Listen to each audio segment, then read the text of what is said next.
And we're back puns. for a little bit of little extra uh, teenage angsty superhero goodness on a Sunday morning slash afternoon slash evening, wherever you are in the world. If you're in Australia, I guess it's Monday morning. So yeah, that's what we're here for. By the way, it's Mass: A New Generation, which is a wonderful Powered by the Apocalypse game, specifically about uh, teenage superheroes who are learning to make their way in the world and understand how they view themselves and how they view each other. There's a little bit of angst inherent in the system, but I think we have leaned incredibly hard into that particular element in our playthrough. So yeah, if you are new to us, um, if you detect that there's a lot of drama, well, or maybe there won't be. Maybe I'm setting expectations wrong, and you guys will be completely professional and businesslike. And For this episode, I will just crochet. That's because of all these statements now. This whole episode, we're all just going to sit in the hotel room and crochet. that's fine. Pretty short. I'm just trying to give folks a little bit of you never know. You never know what the You're like, algorithm's going to roll serve up. Right. Roll for knit knit pearl. Cool. Oh my goodness. Guess who is in chat? Impasse. Yeah. SJ. Hey. Yeah, they need you. Let's see how badly we mess up the team while SJ's gone. Right? It's fine. You're doing fine. Just making questionable choices as usual. Cool. Hey, so that's a long, winding preamble. Why don't we introduce ourselves and say a little bit about where our characters are at and if anything sticks or is at the top of your mind about what happened in the last session or two. Let's start with Rachie. Hi, I'm Rachie H. I play Resonance or Isla or Lala. And we, over the last two episodes, we have come to Empire City. Ren wound somebody up in a corridor because she stole their name, and then woke everybody up. Then we went to a club and were attacked by a magical person. And then we met, what's the She-Devil? She-Devil, yeah. Yeah, we met She-Devil, and then we met a bunch of other teenage superheroes from Empire City, and then we fought a robot rat king, lots of rats. Tilda squished loads of them, which was gross. I was a bit insecure because I tried to use my magnets on them, and it backfired, and they got more armor. But then I managed to hurt it a bit, which was cool. And now we've come back to the hotel, which is nice and swanky. And I imagine I have had a shower and put on a nice fluffy robe and have got some kind of nice drink. And I'm sitting and relaxing, waiting for what did we called him Imp, but what was his? He's the new Impact. The new Impact to, what was his real name again? Nico Newell. Nico, that was it. Nico to arrive to tell us about what's going on, because She-Devil thinks that his uncle might be under the influence of the Puppet Master. Yep. So we are chilling in the hotel waiting, and it's a nice hotel. We have a suite. Yeah. So, it's good times. Awesome. Cool. Yozo. Hi, I'm the original Zodi. I play Ren or Fade or Paradigm. Any various one of those names. We went clubbing. Ren tried to make friends. Everyone has accused Ren of flirting with said friends, when really she only likes one, and there could be complications with that later on. Then she went back to the hotel with everybody to wait for Nico. she too has showered because of fighting in the streets with Splasherella. And it started out as kind of like a one-on-one between her just goofing around, and then the rat thing showed up, and then the rats became a problem and they got dirty and sweaty, and so they went to go get cleaned up and wait for Imp to show up. Misha. Hi, I'm Misha _lesson3 or at Misha Way on Tumblr, and I'm playing Tilly, who's Bro Tilly now because he's a guy hanging out with all the other cool guys, I guess, which I guess is Imp and that Matrix guy we met at the club. He's pretty cool because he's like a cyborg. A lot of people are like cyborgs here. It's pretty neat. Tilly doesn't really need to take a shower. It's pretty cool, actually, probably because of the metal body and stuff. So is waiting for Imp. Did tell Spectre that what if we were all friends? Making friends is really cool. It's on the teenage checklist thing. You make friends. Also, still trying to go through this dating checklist. It's not really working out. Tilly's going to try to figure out what's going wrong here. Yeah, that's it. Spectre. All right, cool. I'm 98 Tough Love, Tough Torfulton, some other variety of nickname, almost as many as Ren. I am playing Spectre. She's having a great time, has zero regrets, not insecure whatsoever about anything that she's done in the past couple of episodes. Like, dragging the entire team here without properly explaining why, which was literally just to spite Imp. Getting blown away by the left bell, because she keeps messing that up. It's fine. Doing great. In the aftermath of ripping limbs off of a robot, she is also probably showered and is chilling on her bed, scrolling through social media. Yeah. Like a teenager. And it's like 3 a.m. Yeah.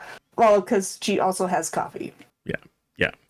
So it is early morning. So yeah, and then boom, boom, boom, boom, boom on the front door of the hotel room.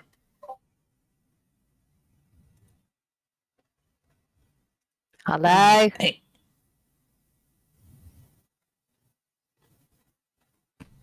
The doorknob moves. I don't have a key. I opened the door. But you leave the little latchy thing up, and so he just tries to bust it. Clack. What's up? Hey, bro. Oh, hey, Nico. Can you let me in? Yeah. This is in the way, and I'll just pull the security latch off. Like Yeah. off or just like Yeah. No, like off. just boing. Okay, cool. Yeah, that'll come out of the security deposit anyway. So he'll come in. So okay, so what's up? You all look super comfortable. Yeah, I mean, it's like a suite of hotels, so. Yeah, it's real spunky. So, oh, have you met Slasherella? Because she's Oh, yeah. here also. Okay, cool. Hey, Abby. Hey, Nico. I will just start the spiel of basically we were here because there was a message from She Devil, so and so on, Puppet Master, so and so on. Why His did She uncle Devil might be call under you guys? control. I didn't think that she knew you. She doesn't. So she just like called And you then randomly. I'll keep saying my story after that. And, blah, blah, blah. So we're thinking, since we're here under the pretense of just hanging out from Halcyon City and Empire City having a good time, that maybe there's like a gala or something upcoming. So maybe we could go as like, leading us around it's like a date thing with like, I don't know, like fake date residence thing, but for like a public function thing, so you can have a reason to be here without being suspicious that we're investigating that thing. So he's in costume, which includes like one of those like eye mask things, but you can see the lower parts of his cheeks kind of blushing. Well, I mean, I guess we could do that if residents, wouldn't mind, like being seen in public with, me. I mean, respectfully, it's 100% your decision. Ren's gonna look up from her phone and go, "Please breathe," and then go back to looking at her phone. Breathing just fine. Anyway, no, I'm just saying, you shouldn't feel like you have to do anything that you don't want to do. And I know that It you was have my idea. Oh, It's fine. okay. Well, I consent. I think that's a great idea. But anyway, so why do we need to get into singularity again? And also, why did She Devil call you? We need to get into singularity because your uncle might be under control of the puppet master. Or he's just like, a dick. what's your? Yeah, that seemed to be the vibe. Like, how close are you with your uncle? Well, so technically he's my guardian, but all the money in the state is mine, and he kind of gets paid to manage it. So it's a complicated relationship.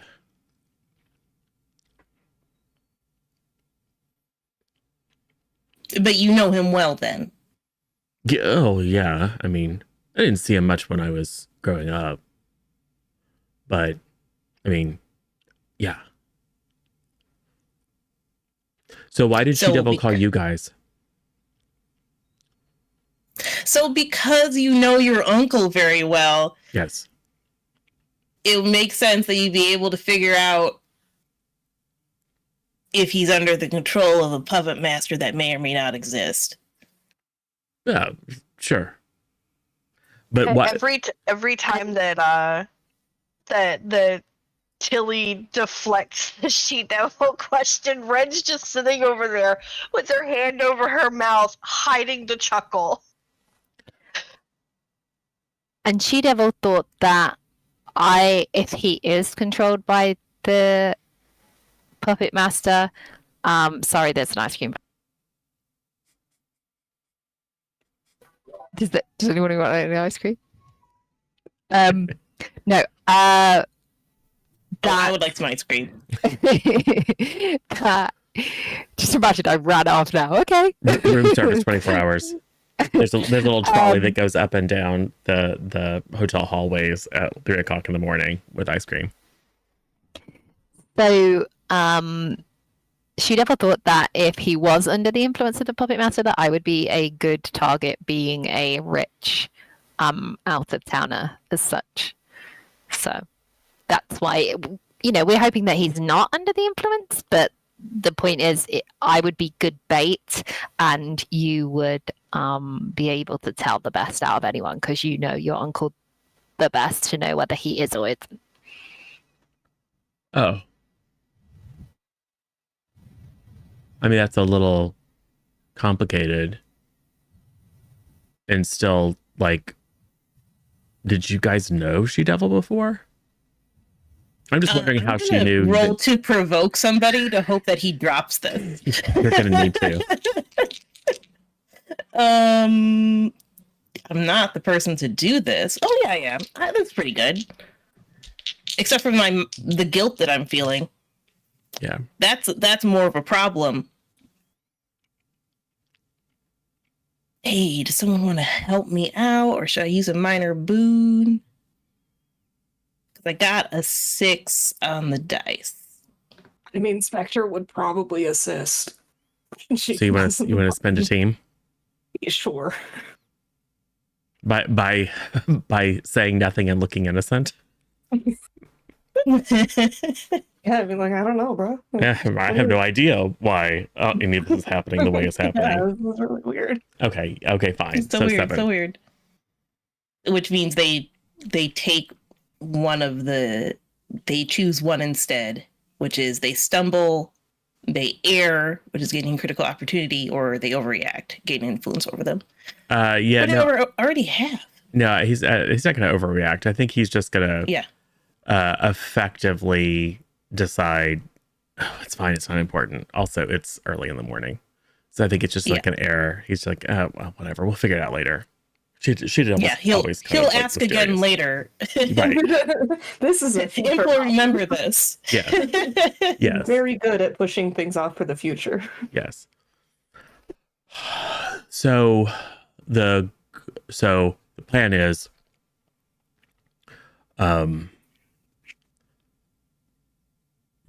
I introduce resonance. I show you guys around.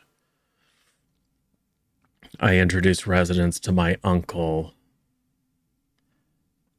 And like we try to do some sort of like fundraiser or something. I mean, there's probably one. There's like one every week. And then we get close to him. And if he's under the sway of the puppet master, then I will know. And also it'll be obvious because he'll go after resonance. That's the part I don't like, though. I mean, look, you are a fully capable, like, you don't need anyone to look out for you unless you want it, right? I'm not suggesting that that you need me to protect you in any way, right? You are super awesome. You know more about how things work than probably all of us combined, but it does, just to be true to myself, it makes me a little uncomfortable that you're the bait.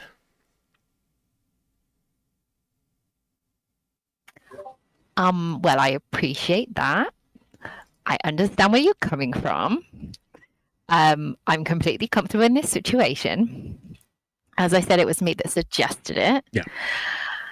And I know that you will be there, as well as these lovely guys. So I know I won't be on my own. So regardless of whether I'm the bait or not, I know that there are people there to support me and help me should I need that. So I feel safe going into the situation. Bren's gonna chirp up. We've got her back. Yeah, I respect your decisions and appreciate your trust. That's a good line, bro. Can I use that? What? That's a good line. I respect your decisions and I support that. Yeah, well, it's not, I mean, the point is you're supposed to respect other people's decisions. And when they express trust in you, you're supposed to appreciate it. And then it's good to express those things because then people have an idea where you're coming from. Because not everyone works that way. You know, some people are really in it for themselves or want to get over on other people. Like they get some sort of sense of satisfaction out of that. And I find it's useful. Like you got to be careful not to virtue signal because then there's a lot of people out there who do that. But you got to like passes out. Try to like let people know where you're coming from if you want to forge, like genuine connections and relationships with people. And like be vulnerable and like tell people about what's going on with you. That's the thing that people forget about superheroes lesson. Sometimes even if you're invulnerable, and I mean, I'm not entirely, but even the most invulnerable superhero needs to be able to like open up, forge connections. So if I was to boil all of that down into a single lesson that begins with the word always, what would you say specifically?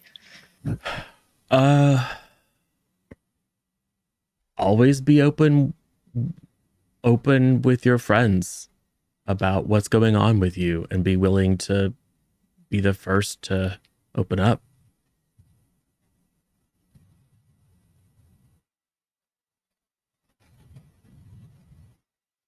Cool. Anyway, Oh, this will have consequences for Tilly. yes.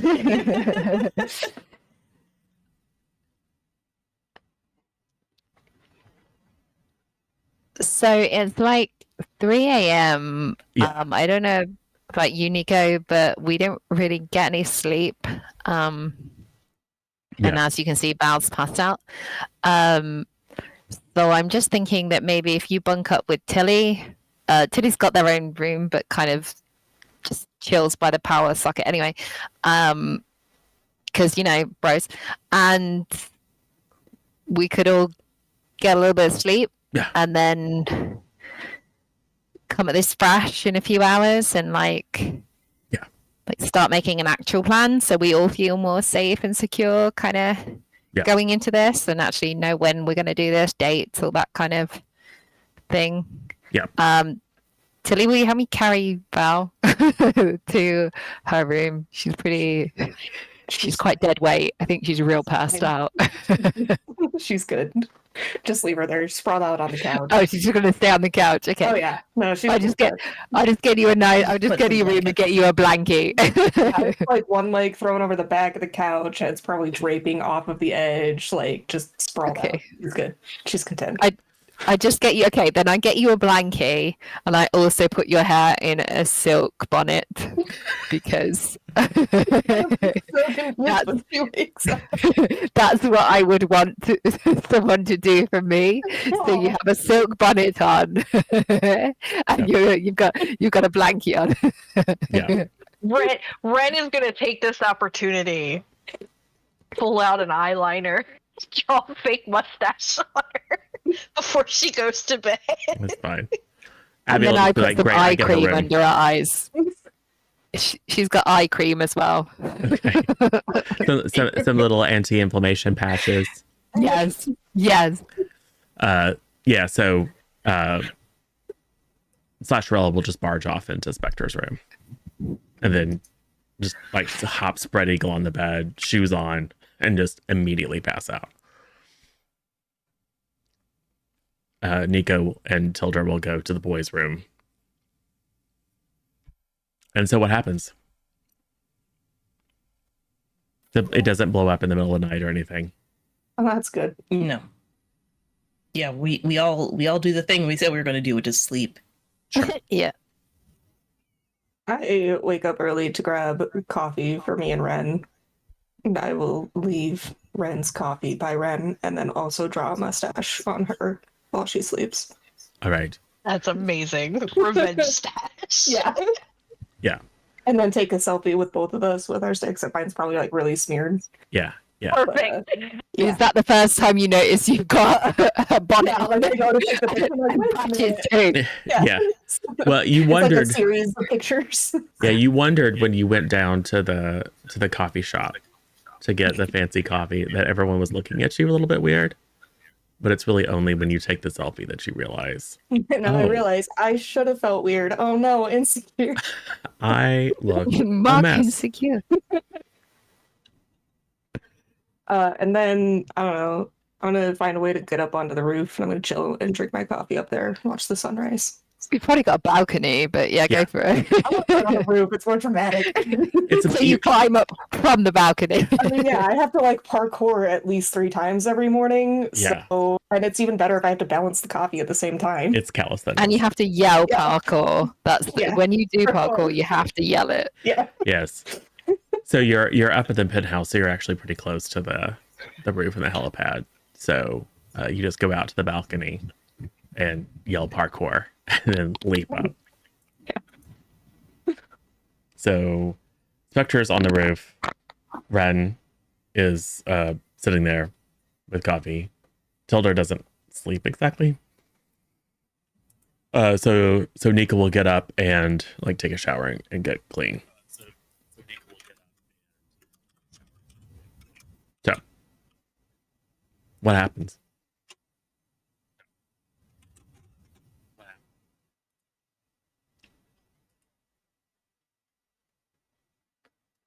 I've Okay, ordered no, continental breakfast to the room.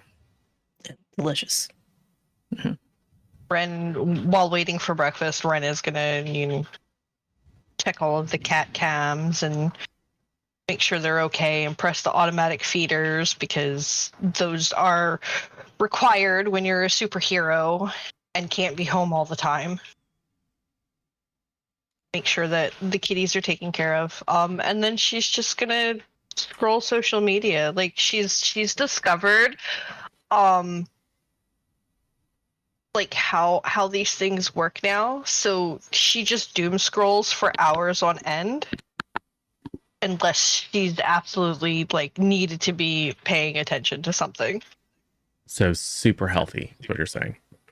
Oh yeah, she's 100% right there. Cool. So I think we have to have an obligatory teen movie moment, whereas probably Resonance, Ren, and Tilly are around. Nika will make the barefooted, toweled walk out of the bathroom back to the room. And of course, he's super ripped and floppy hair, real cute. That 100% requires Ren's attention. So she's just gonna watch, not gonna say anything, just watching. I think that the moment is that all three of us are on the sofa and we just all at the same time get to the bottom of our drinks with a straw, so it makes that noise. And Tilly doesn't have one because obviously it's Tilly, but she notices, so she goes, well, he notices, so he goes, not know, not know. It's the thing. Try to fit in. Yeah, he'll oh sorry, I didn't know it was in here, and then jog in. And then we'll come out in his street clothes. And by street clothes, it's relatively preppy. And this is maybe the first time you've seen him without the mask and the back it up. So what's the plan for today? Make a plan. We were really good at Plan is making to make a plan. plans. All right, when's the next fundraising gala?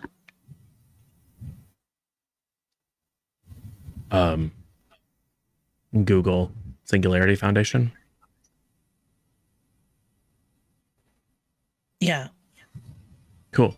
I do that, and then the narrator tells me, Well, I'm going to say it is going to be, there's an element of randomness. So roll Unleash Your Powers and we'll see what happens.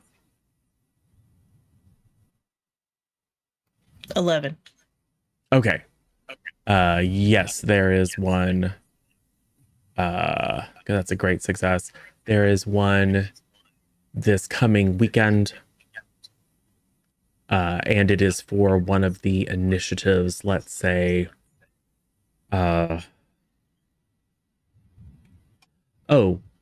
is for sufferers of cybernetic rejection syndrome.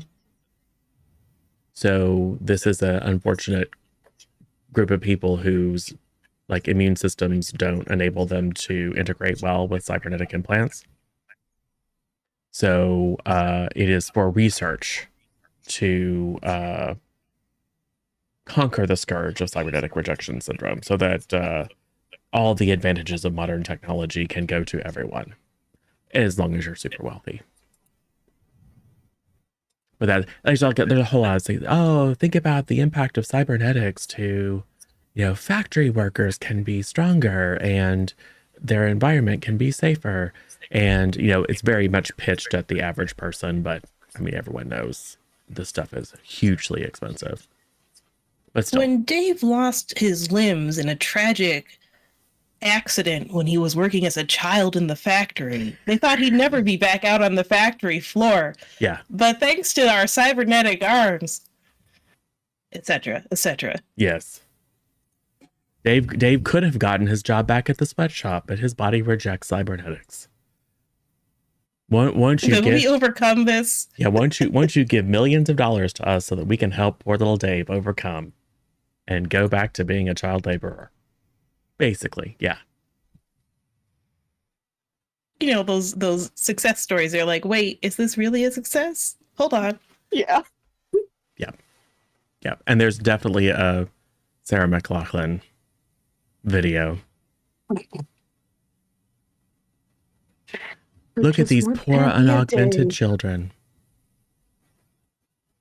Like kicking balls, kicking cans down the street with their meat For just legs. $100 a day, you too could make a difference. You too could give little Alice robot laser eyes. Yeah.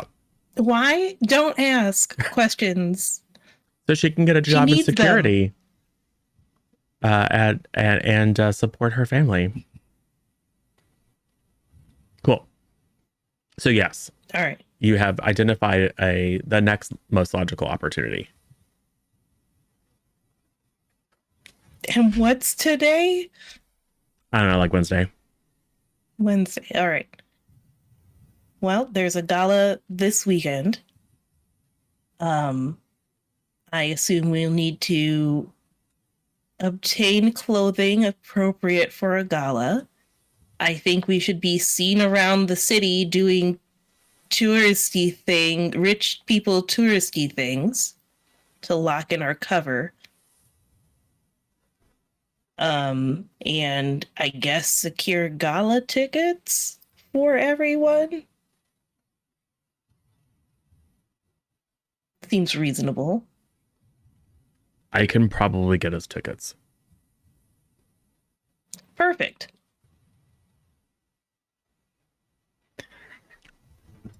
I've had a whiteboard brought up from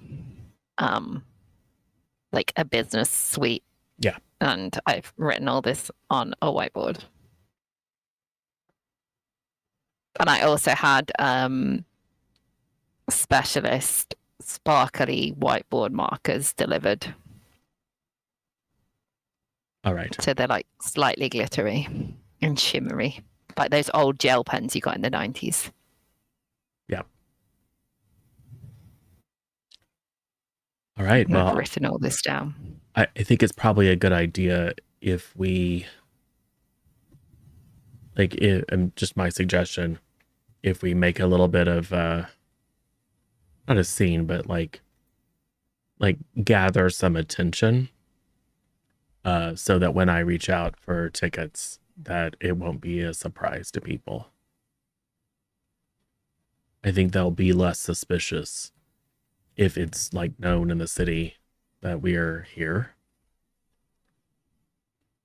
Cool. So, well, Tilly said about like maybe going and doing touristy rich people things. So shall we Google that and then like make a list of places to go and be seen? And I can like reach out to my PR people and such like, and, you know, do the whole paparazzi thing, like the Beckham Tuesday where you used to be like, oh no, don't follow us. Oh, but we're happening to be eating at this restaurant, that kind of. We can do that. All right. Yeah. A restaurant? Yeah. I love restaurants. I mean, that'd be one of the places we go, Tilly, but I'm sure there's some other touristy fun things to do too. I've created a list of all of the 5-star restaurants here in the city. We could do all of them in a day, surely. There's only like 6. Well, we have also got like between now and the weekend to go to them. So maybe we could do like lunch at 2 a one day, and then. dinner at another. Yeah. Sounds good. Unless one's well known for breakfast, because then we could always go there. But yeah, like, what other touristy things are there to do? Well, there's the boardwalk. I mean, we could, like, there's a lot of big industry and like museums to industry. There's the Museum of Modern Art. We could take a cruise. Spectre's like, no. Well, there's like the Statue of Industry out on the lake that like people take cruises by to like look at it. I don't know. That all sounds good. All right. We could go to museums. Museums are fun. Yes, I haven't they been to are. a museum before. And I bet you all the museums have QR codes, Tilly, so you'll be able to like know everything. Yep.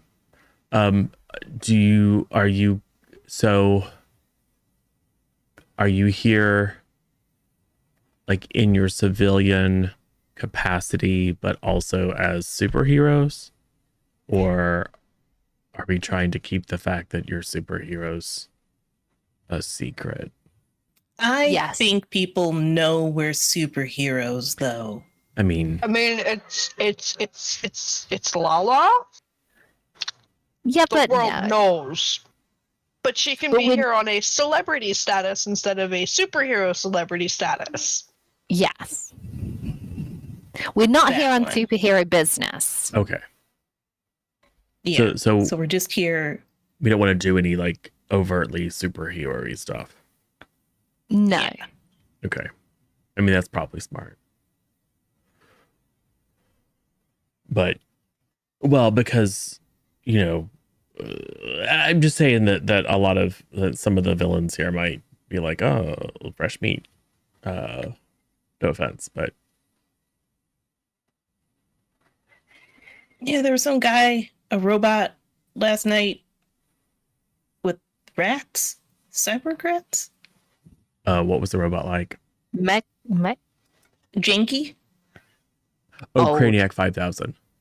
Yeah, Yeah, that yeah. sounds right. Yeah. The guy's like a bad penny. He keeps turning up. It's like you defeat We him should and you just- destroy his robot body, and then the cranial container blasts off or something. Yeah. He had a base in space back in like the 60s. So, yeah. I don't know. He's been trying real hard to wreck this place, but he doesn't seem to get anywhere.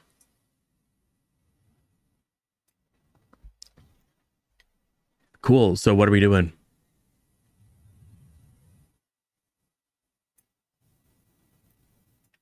Let's start with a museum. Cool. So yes, you will call a town car, and you will all bundle off, in I guess in whatever clothes you brought. Right. So I suppose that those of you who didn't rip up your nightclubbing outfits from last night could go in those. Also, is Slasherella coming with us, or is she just like skipping out on So this? as soon as you start talking about fancy restaurants and museums, she's like, I'm out. Yeah, I think at some point, whether it was the previous night or whatever, I think emphasizing the don't tell anybody that you know about the Puppet Master, because the Puppet Master will probably get you if you do. I think emphasize that to her because we mentioned it to her. Yeah. And she's like, I'm not new. Mm-hmm. But thank you for the reminder. I am going to go hang out in my lair in the sewers because I would rather do that than go to a museum. You could hang out in our hotel room. I will hang out in your hotel room. I'm like, Great. I pulled Tilly to the side. And I'm like, Tilly, Yes. you've already broken the lock off the door. Oh, was Fronting- that what that was? Yeah. It's the safety Why did they feature. put the? So they do it so that you can open the door and see who's there. And then you close the door and you pull the latch back and then you can open the door all the way. But regardless, you ripped it off its spine. So I've lost my security deposit. I am fronting the bill for this room. She has already stained the bed beyond saving. That stuff will be burnt. And that woman, girl, person, eats so much. Yeah. I think a healthy appetite is very good. to Yeah. have. Unless you're constantly ordering room service and like might order treatments or whatever if left alone She in a 100%. hotel suite. You don't have by to wait yourself. to leave her alone. You hear her in the background ordering like a banana split with extra whipped cream and chocolate and caramel sauce, and like just dump a whole jar of maraschino cherries on top. And she's like, I'm going to need a massage. I'm going to need someone to come up and cut my hair. You just the full package. And I literally just looked that way and then looked back at Tilly like this. As you look at her, she looks you right in the eyes and says, "Oh yeah, charge it to the room."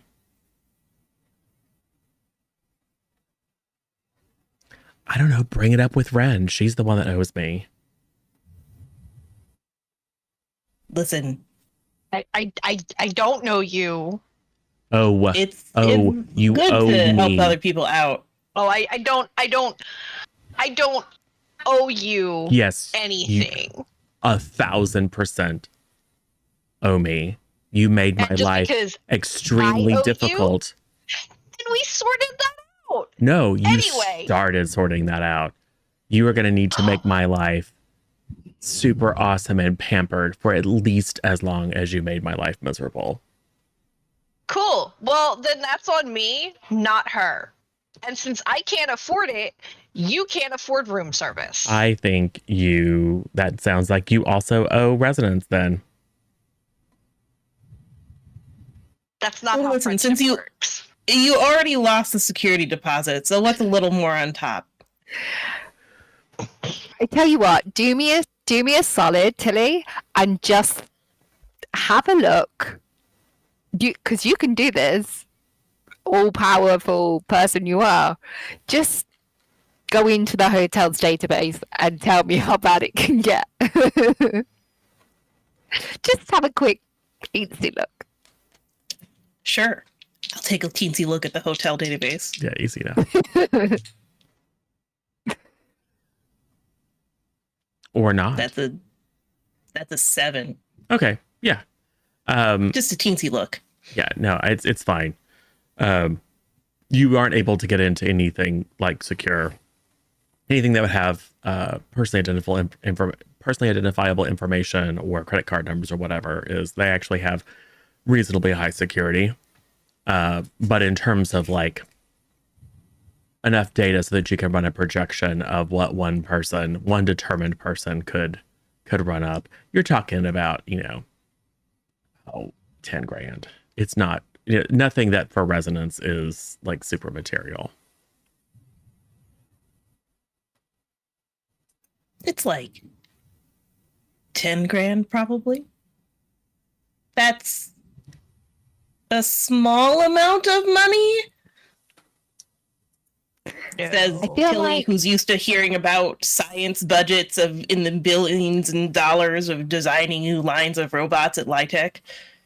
I definitely feel like your inflection at the end of the sentence does not fill me with confidence. But that's fine. Slashy rather, today's on me. Enjoy yourself. Awesome. Get all the works done. All right. We'll see you later. You can call me Abby. Okay, Abby. We'll see you later. She looks at Ren. I'm still the real Slasherella.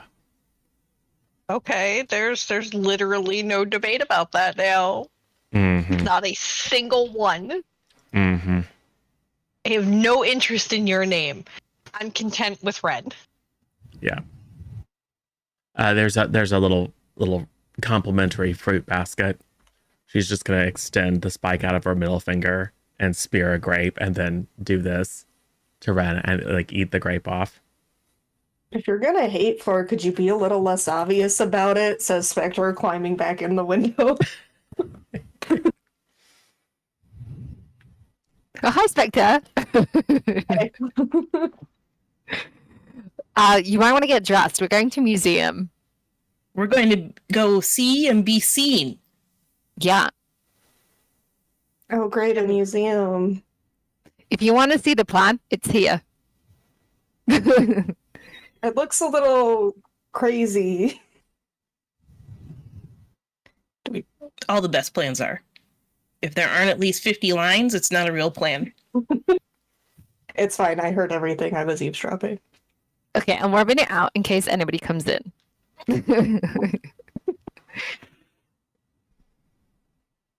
All right. So you get dressed in whatever clothing you decide to wear. And maybe the fact that some of you are maybe a bit underdressed is just going to play into the whole, like, we're here incognito vibe.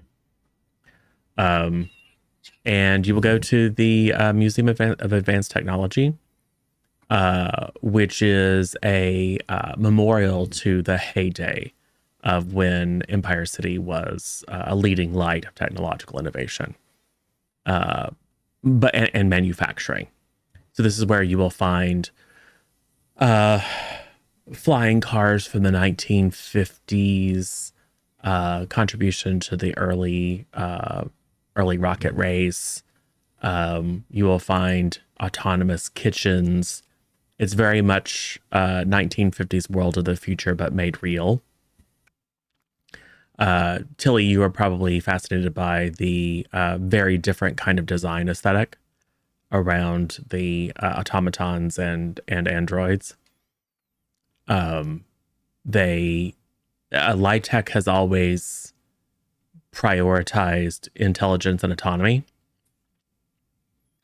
And it looks like the local designers focused more on either military capacity or complete subservience to human masters.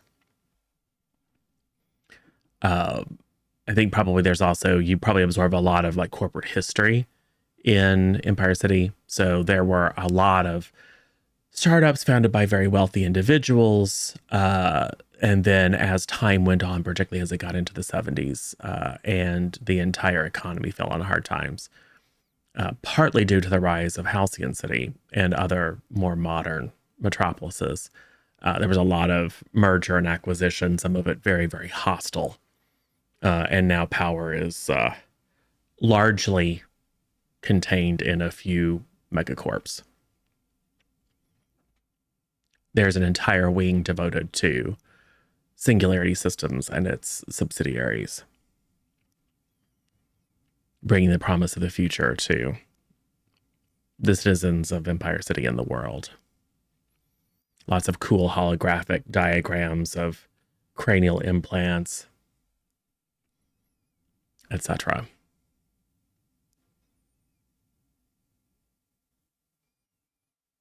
What happens?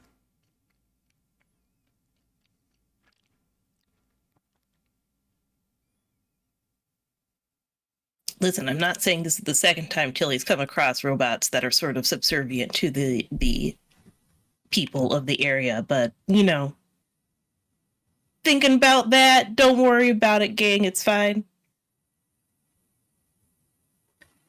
Ren is gonna go from like display to display and just be like, hey Tilly, can you dumb down this the science techno babble for me and tell me what this does? Of course. And then Tilly will science technobabble at you, but differently than what's written down. I would expect nothing less. Yeah. And that's just going to be something that's going to amuse Ren to no end. She has no idea what she's looking at, but they're pretty to look at. not a single idea. Okay, cool.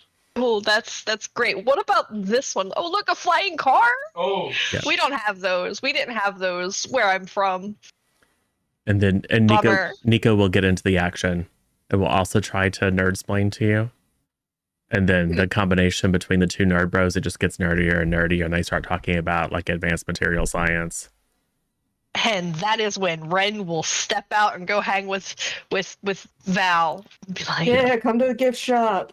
We got stuck in a Coffee? mansplaining loop. Oh no. Yeah. She's Like- just gonna look at Val and go, I think it's time for coffee. Do you want coffee? I want coffee. Yeah. I want the gift shop. I want to go look at the gift shop. So Yeah, so let's go find the gift shop and the coffee cart. yeah, Yes. so Nico and Tilda, hyper intelligent gearheads as they are, geek out over some of the exhibits, and the rest go to the gift shop, which is also near the little cafe. I'm There, Instagramming and tight ticking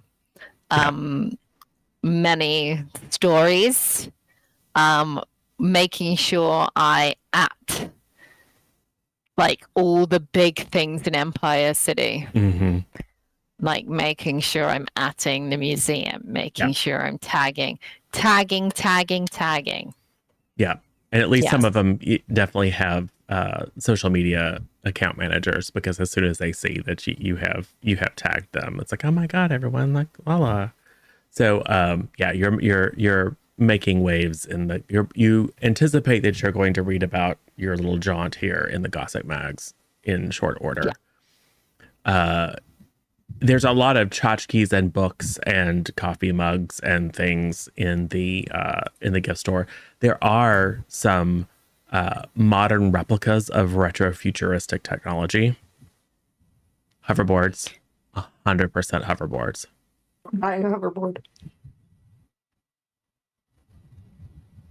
You can How definitely buy many a hoverboard. cups are there with good puns on them / bad puns? They're all pretty sincere. Oh, Yeah, that's disappointing. yeah. Brent's gonna look at Val and go, are you sure you want to do that? And to her, the hoverboard. We saw the left belt. I mean, what if you put the left belt on the hoverboard? So now And I just then- have to show off on the hoverboard. Oh no. Well, out I in mean, the you're insecure, so. Well, Nico did say make a scene. so well, there is in fact. So there are some outside exhibits. Like there's a couple of replicas of some of the early rockets. There's even some little rides for the kiddies, like the hover car whirligig situation. And there is a hoverboard skate park, Oh yes. Oh no. Okay. and you can rent kind of like super basic, like baby's first hoverboards at the facility, or you can buy one of the nice ones from the gift shop. I'm gonna buy one of the nice ones. It's still a souvenir. Cool. Now let's see if I eat shit trying to do this. I have seen this and I am now live streaming. Yes. Oh great. It's like, hi guys, it's your girls Lana. My friend Val's just bought a hoverboard. Let's see how this goes. Cringe Does the gift shop at least sell helmets to go with the hoverboard? I need a helmet. I have regenerative powers. Yeah. Safety first. There's kids watching. They tried to give you one of the little pink kitty helmets, because most of the people using the hoverboard skate park are like little kids. They try to like give you one and you're like, ugh, it's fine. That doesn't matter. All right, cool. I'm gonna try to do some sick tricks for my new hoverboard. All right. Try to do some sick tricks for my new hoverboard. Cool. What is this? Unleash? Yeah. Okay. Would you double check and make sure everything is muted on everyone's ends, because we're getting a little echo. Thanks, SJ. All right, that's a 9, which is better than usual. Is there anything you would like to do to make that a full success? You know what? Katie gave me that minor boon earlier. I'll use that. Screw you guys. I'm showing off. Cool. All right. This would count as a foolhardy action, right? To clear her insecurity.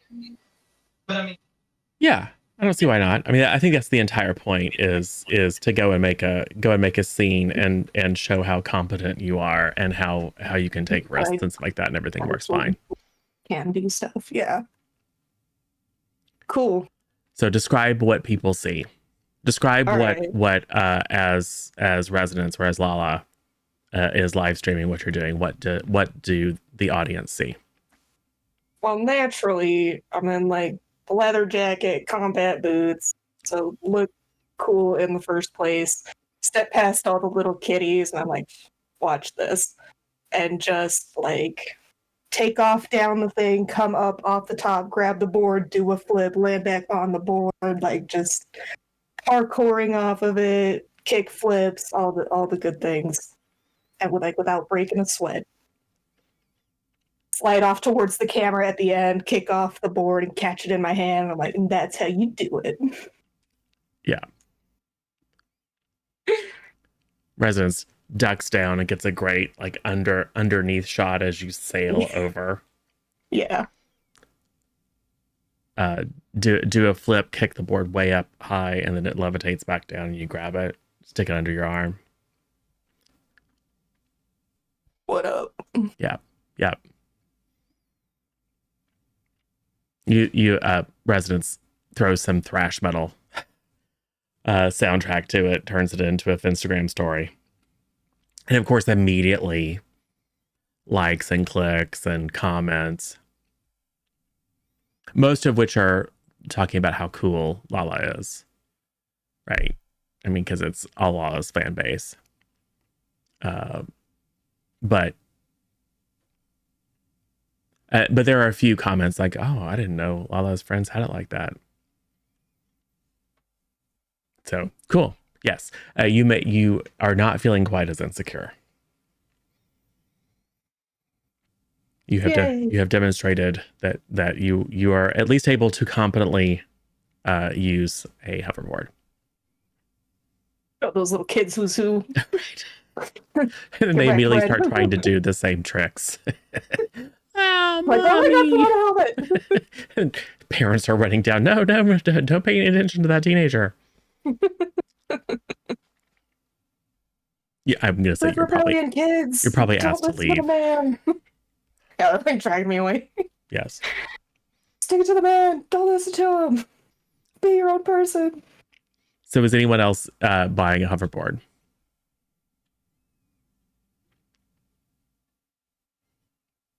No. I have done, but just for aesthetic reasons. I think it's coming through Rachie. Yeah, I do too, but I can't figure out why. Because Like, why would be picking up your own voice is the real question. Like, why would on a delay? Yeah, that's really weird. Is it possible that the stream is not muted? I literally took my headphones off, and I have like Oh, but now it's not doing it. listened, and I've listened like to my my desktop to see if anything's playing through there or and it's fixed. not. But it sounds like I'm really distorted as well. I've just unmuted it for a second and it sounded like I was really distorted. Not particularly. No, it sounds very. I don't know. Who knows? It's technology. It's fine. Mysteries. Weird stuff happens, but it seems fine now. I don't know. Cool. Just let me know and I can Yeah. keep mute myself and whatever. Yeah, I think we're good. So cool. But yes, I bought like a bright pink one, like pinky purple. Cool. That you can just carry around with you as an accessory. Cool. So yes, you have made a scene and gotten a little bit of publicity for your fun time at the Museum of Technology. What else? What's next?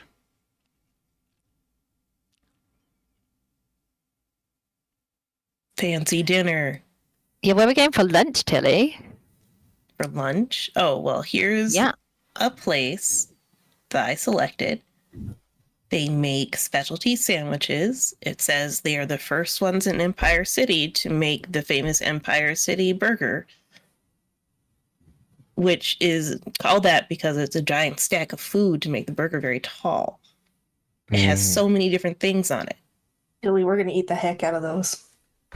Yeah, we are. And what's the name of the restaurant? An excellent question. Let me just pull that up real quick. It's, of course, very well known. This is the worst. Clever The storytelling. burger joint. You know, Okay. the burger joint. It's a 'Cause burger known for joint, this is burger. it? It's, yeah, because there's burgers in it. It's called Tall Order because Oh. of That's better. Yes. Good. because of Empire City and also having a tall burger, so it's called Tall Order. Yeah. Yeah. Tall order subtitle the burger joint Yes. Yes. as it's known, and it's one of those Yes. retro kind of restaurants that looks like it's the 50s, and also it's only cash only, and there's an ATM around the corner. Yeah. And And the is in italics, like Yes. the burger joint. yeah. Tall order. And also it's quotes around it too. Yeah. And an underline because it's all very unnecessary. Yes. Yeah. Yes. And there's a lot of performative like there's a big long line and everyone is like dressed down a bit, like, oh yeah, we're totally just like, this is definitely like a middle class burger joint, we're just here, we're totally like just about the neighborhood and stuff like that. But like super gentrified. This is nothing but cybernetically enhanced hipsters. Chipsters, that's what we'll call them. Like it. The local bane upon society are the chipsters, who are definitely like, oh yeah, and you know, it's like I listen to everything on old LPs and 8 tracks and like talking about that kind of stuff as you show up, and then they all 100% pull out their phones. They're like, oh yeah, I'm totally looking on my phone, as they look through the cameras on their phone to scope out residents and crew, because I don't want to be seen to be uncool enough to be starstruck. And then the conversation about like, oh yeah, well, you know, I just like to make pots, like artisanal pots for, you know, XYZ. Yeah, it's real gross. But the burgers are all like $35. Due to the amount of stuff on them, obviously. Yeah. And the defaults are all like paleo, gluten-free, cruelty-free, which is good. It's good for residents, and that there's a fair amount of vegetarian and vegan options. Yeah, perfect. So, and then you can probably find a spot out on the street to eat, as people studiously avoid being seen to watch you, by which I mean everyone's watching you. You probably hear gunfire in the distance, a bit of an explosion, like the chipsters just roll their eyes, like some of them don't even react, they're so inured to it.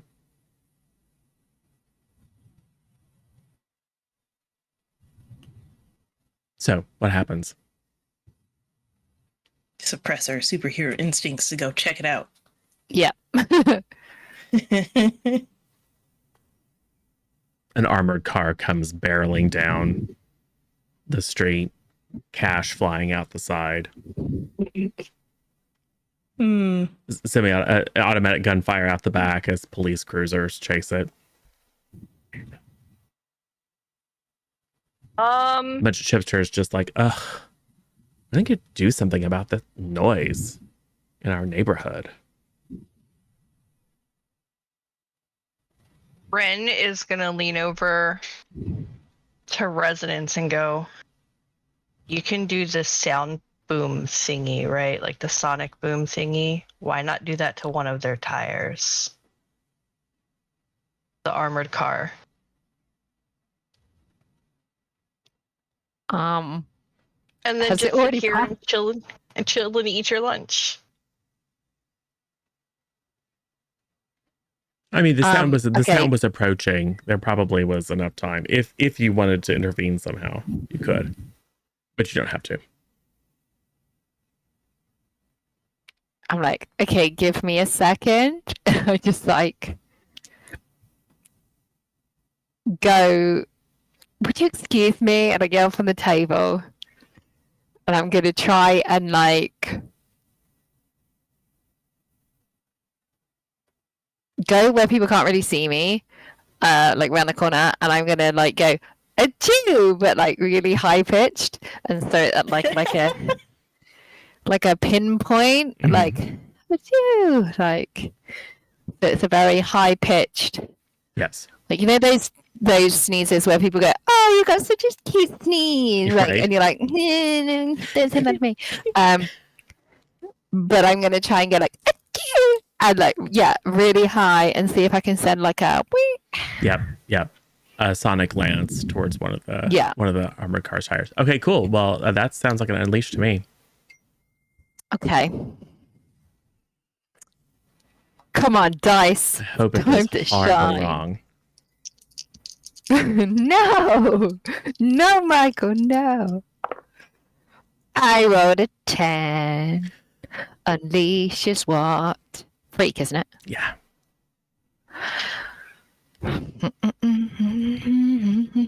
One screen, Rachie. Okay, it's a 10 because I got a 0 on freak. And no conditions that would impair it. No, I have a insecure, which is defend, reject. Got it. Cool. Yeah. So you just hold on a second, and then there's probably just a few things that are in the line, like maybe like a couple of cars, the windows shatter and the car alarms start going off, but there's enough gunfire, etc., that people don't notice it. And then yes, the front tire blows out, and then the armored car careens back and forth, slams into the side of a building, and then a bunch of people in parkas pop out as the cops pull up and surround, and then they start spraying snow basically, and ice and freeze beams. The people in parkas or the police? The people in parkas.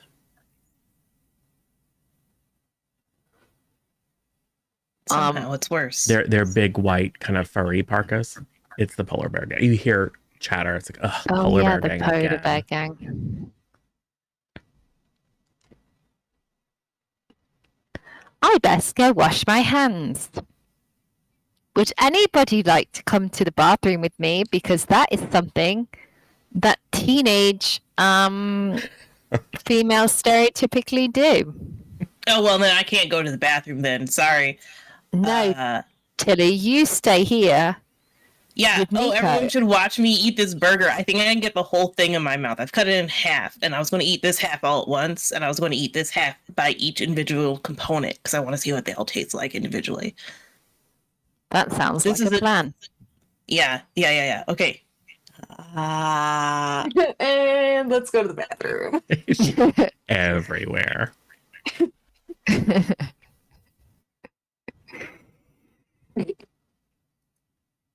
So Ren, Spectre, and residents go off to the bathroom. What happens? Yep. Yeah. What are we gonna do? I don't know. Are we gonna like just ignore this, or and hope Empire City's own people come and deal with? I mean, we said we didn't want to be known for doing the superhero thing, so I feel like if we show up as superheroes, that's gonna... Be slightly problematic. Yeah, just, I mean, you know, of course I brought an alternate costume.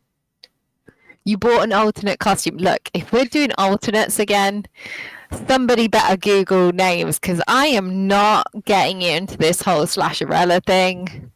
No, we don't have to say anything. We just be like, you know, we could be the silent but deadly crew. Wait. Like a fart?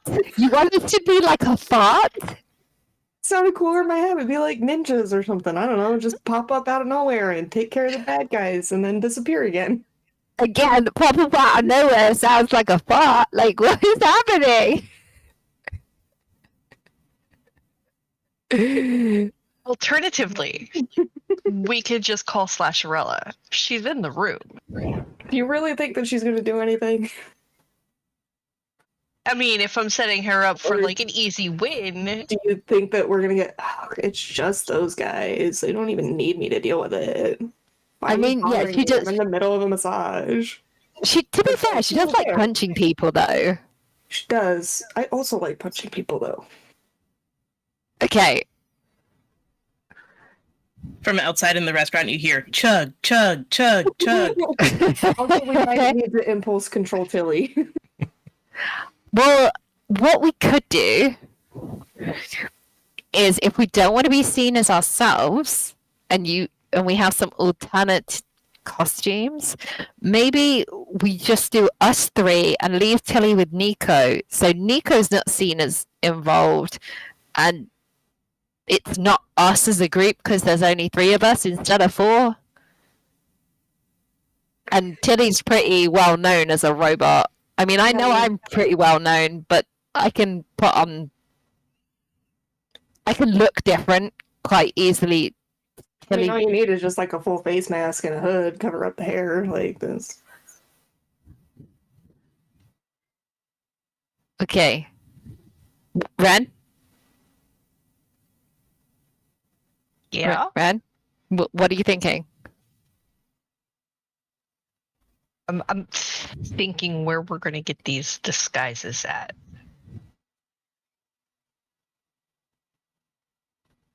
I mean, I could also Well, just try to like sneak over there and. I mean, they're gonna have more weapons in the truck. Like, obviously, that's where you keep all of the best stuff. I just grab one of those and freeze ray them back, and then I'll come back, and I'll just. Well, Val says she's got an alternative costume on her right now, so she's fine. Yeah. That doesn't surprise me. What if we modified something out of one of the servers' uniforms, or like an apron or something? They always have aprons laying around in the back. That'll at least afford us a mask or a hood. I'm just already putting on the other costumes. Okay, well, what? Okay, I'll tell you what. You two do that. You two go ahead. And then, because I think you two can have this handled. Also, maybe call Slasherella, see if she can join you. And then I'll be seen at the table with Tilly and Nico and attract all the attention from like other people, because hopefully they'll still look at me and not you guys. Or at least they won't connect me with you guys. And then hopefully everything will work out. Because this sounds like a plan. And Tilly will be fine with it. So long as Tilly can eat their burger, that's fine. Yeah. And the best part is the local blogger, My Fair Kelly, is back in Halcyon City. So at least they won't have anything to say about this. Right. There we go. Because they're not here. So residence returns from the bathroom without Red Inspector. Yes. Yeah, the burger didn't agree with us. Cool. So what happens? Tilly Go ahead. is drinking milkshakes one Yes. after another with a slightly growing crowd of interested chipsters. Yeah. Cool. They have a you can't finish this meal thing, so I'm doing it. It involves 10 milkshakes. Yeah. I'm like, oh no. Sounds good. Let's do that. Tilly. I just carry on because I want the attention over here. Tilly. Right. You start filming, and a bunch of the chipsters kind of get behind so they can be in the feigning disinterest. Like accidentally in the video. And accidentally in one of Lala's videos, which they're for sure going to tag themselves in later. Yeah. Yeah. Cool. Until he becomes like, boy, this would be a problem if I needed to breathe. Shoving food down his throat.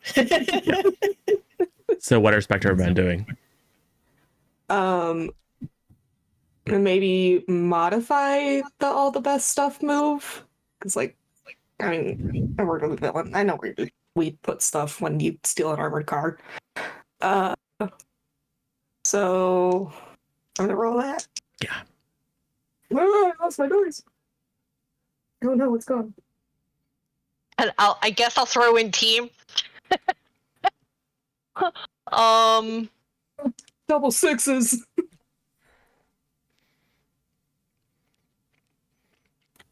Yeah, there's a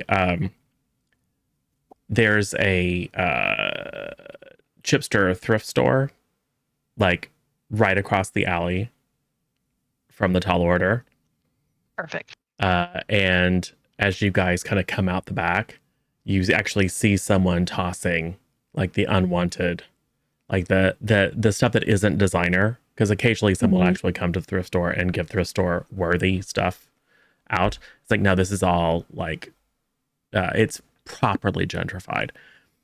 So you are just there with bags and bags of various different clothes from various different eras. Perfect. Ren, find something. So tell us all what you wind up looking like as you quickly pull on disguises.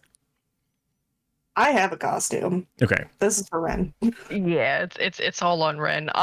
Ren is going to look for something that she can turn into a face mask, because this is a situation that actually calls for her to cover up her It's like face. the pantyhose sticking up off the top of your head. Yeah. One of those old school itchy ski masks. Sure.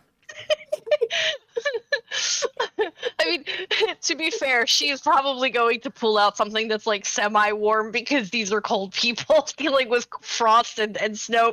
She's not okay with this. So It's like the little kid from Christmas Tree when he walks out of the house all bundled up in the coat. Yes. Big puffer jacket. You pull the hood over real close. Close it. You got a balaclava. Yep. And then big fur coat. goggles in case they aim for her face. You know, she's Sure. going in. And then, you know, naturally she's going to look on her phone and Google to see if there's anybody called Icebreaker. No. Cool. I'm just re-wearing the outfit that I wore when we were babies. All right. Because I don't think anybody really saw me in that. So what happens? All right. Let's. There's now police helicopters flying around. Yeah. It's a standoff in the middle of the street. Cool. I'm gonna take my new hoverboard. Okay. And I'm gonna zoom over and like kick off the hoverboard and knee one of the guys in parkas like right in the face. So I use the no powers and not nearly enough training to roll with mundane instead of danger. Lovely. So you're gonna directly engage. Yep. And that is a 14. So out of nowhere, as freeze rays and snow bombs are flying back and forth, you just kind of zip through, like right past a couple of cops who just have time to like dodge out of the way as they're, you know, they've taken up post behind the open doors of their cruisers. You probably like jump over one of the cars that has been knocked on its side. And then just slam yourself into a couple of them, and they all go kind of toppling like dominoes. What's Ren doing? Sorry, Icebreaker. Yet another name. Yes, this is for good cause. Icebreaker like waddles over. Yeah, waddling over. Like, I can't move my arms. Just pouring sweat. She's literally just going to walk over to the nearest dude with, you know, her arm outstretched, and she's just gonna swing. Okay. Just like clobber him with her club arm. Like spin really fast with your arms out. Yes. Oh, no, I went. They're probably a little confused because I think that maybe you're a member of the gang based on your outfit, They think she's a penguin. right? Oh no, it's the penguin posse. Mortal enemies. Yeah.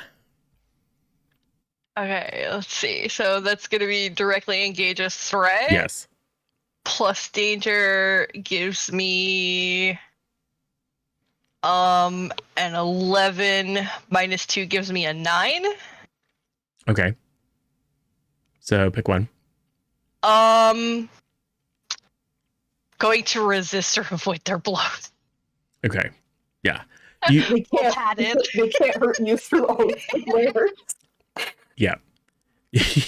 You for sure you take a couple of swings, but because you're having to swing your whole body because your arms are so stiff, like they kind of step back, and then you eventually do exactly what Spectre suggested and kind of just do a spin and finally catch one of these mooks with a power fist, and he just goes flying through a plate glass window of a nearby jeweler store.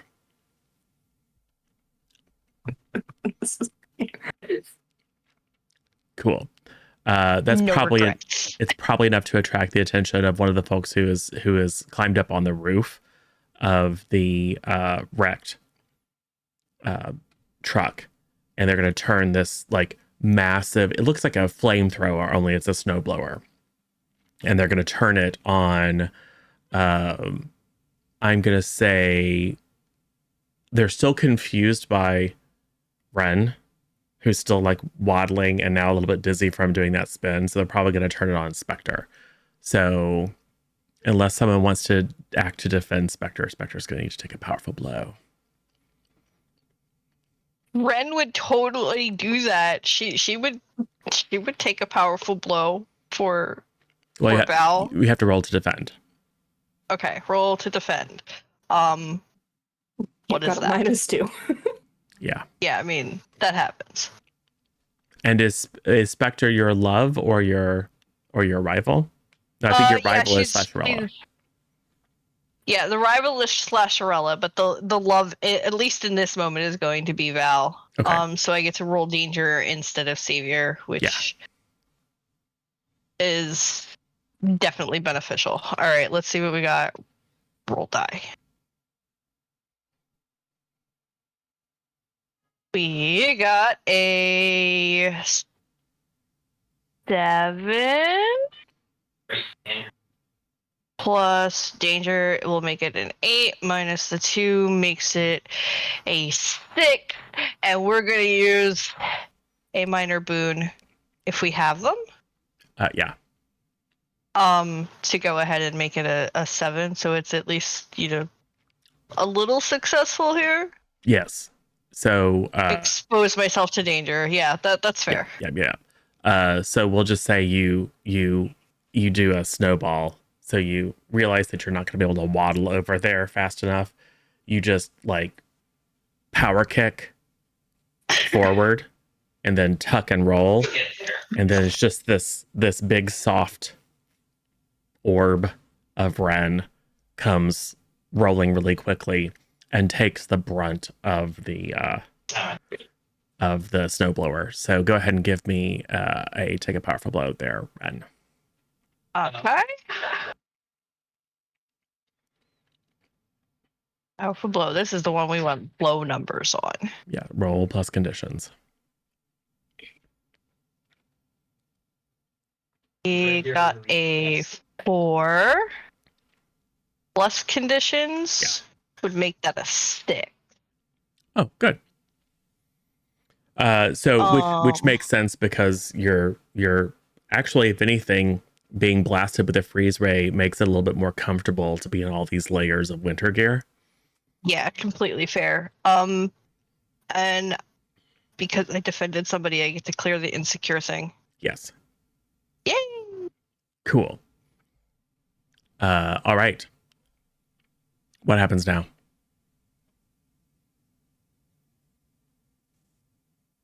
I will say now that Ren has defended Spectre, it is the gang is really clear that Ren and Spectre are working together.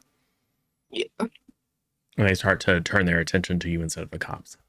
All right. And I'm going to look at Ren and I'm going to be like, figure out a way to stop these guys. I'll keep them off of you.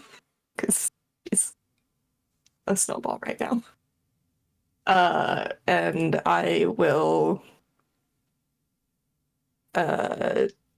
keep fighting the guy, the parka gang off. Polar bear gang. Do it. Whatever. Cool. That's a 10. Ooh. Well done. What happens? I will resist or avoid their blows and create an opportunity for my allies to give Ren some time to maybe assess the situation. And also While stand back up. Yeah, and also get back on their feet while Yeah. I kind of am just like karate kicking all these dudes away. Yeah, Ren's gonna go ahead and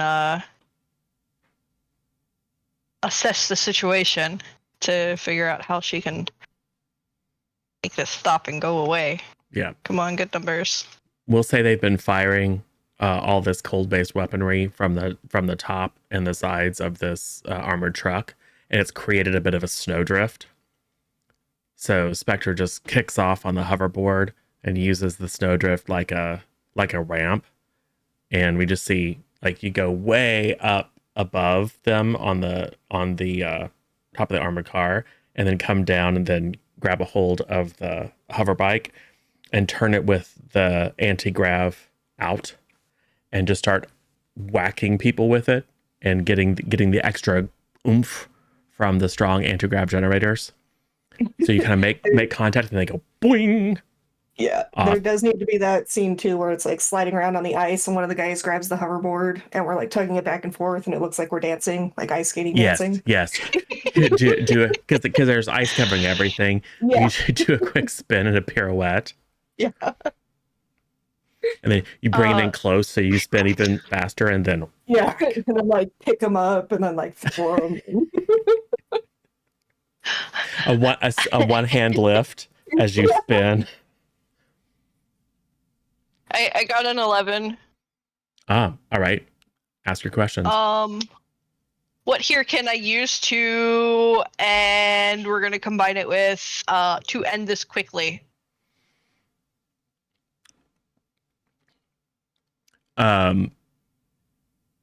So what you don't have is a great way of restraining them.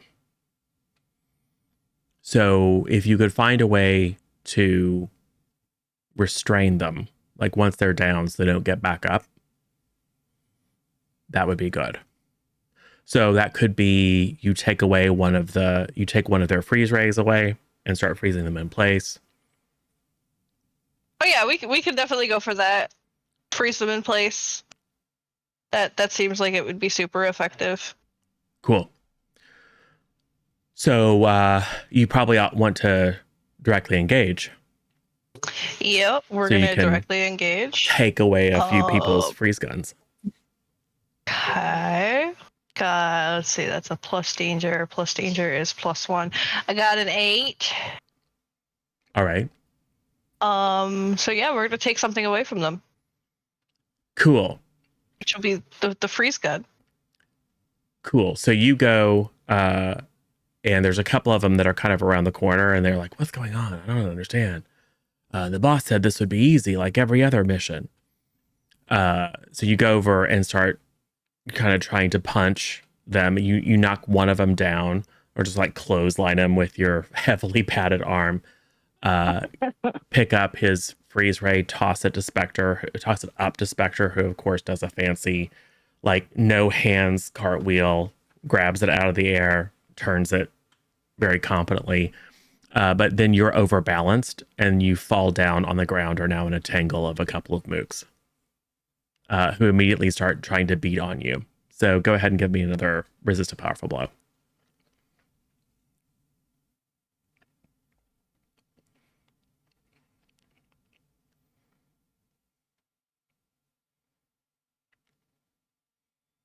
I mean, she is definitely not going to resist.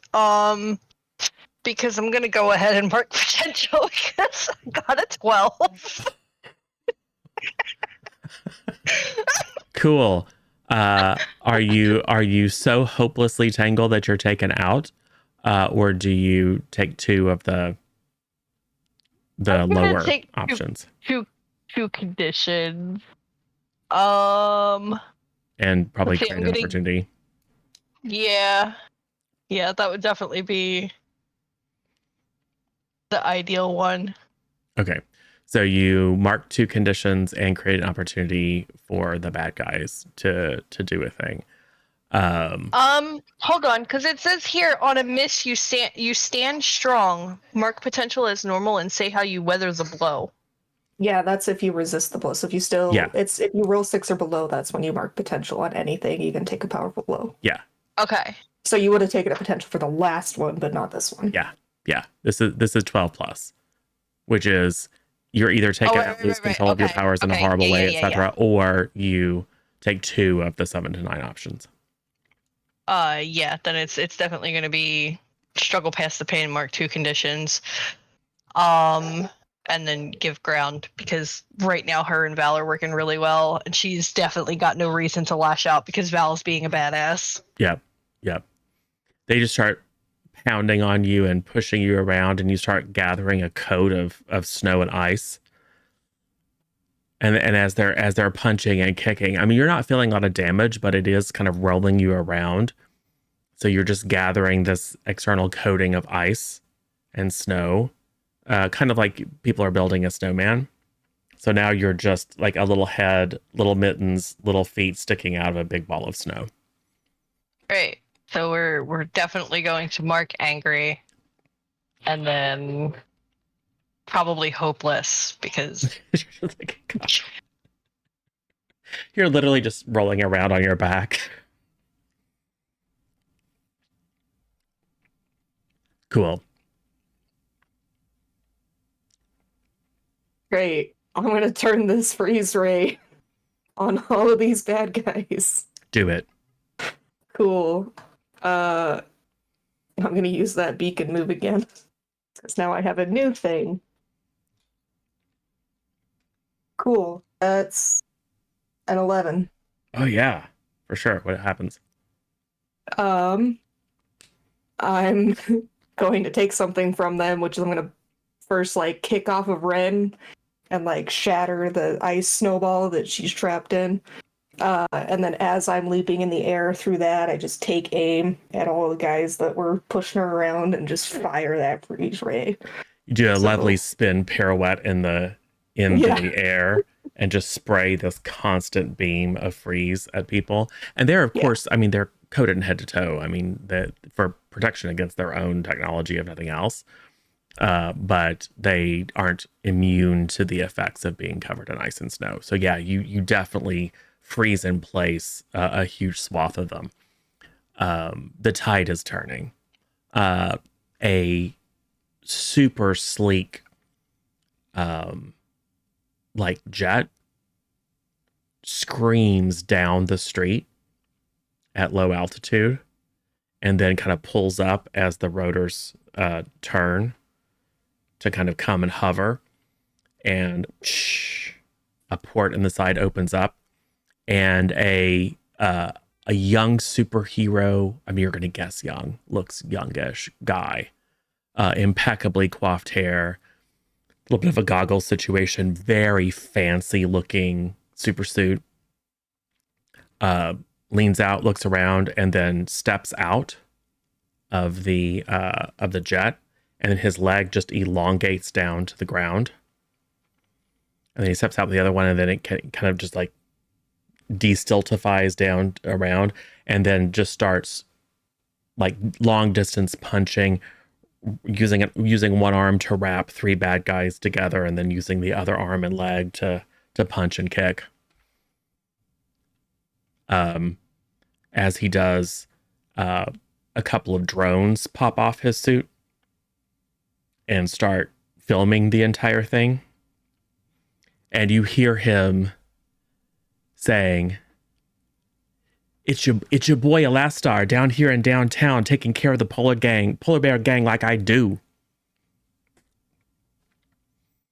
Oh yeah, zap, powie, crunch. Somebody else always has to show up after we do all the hard work. Like, I'm like leaning on Ren. Do you see Snowball this? Ren. Like, we just, man, can't have credit for anything. Yep. So he takes care of the situation. All right, boys, work is done. Take these miscreants to prison where they belong, and kind of smiles up, little ding from the teeth at one of the drones, and the drones come and latch back into his suit, and then he'll just kind of like saunter over to you guys, kind of wiping a little bit of snow off of his suit. What's up? Hey, those some pretty cool moves you got. Yeah. All right, well, I'm gonna take my buddy Snowball here and head out. You guys new in town?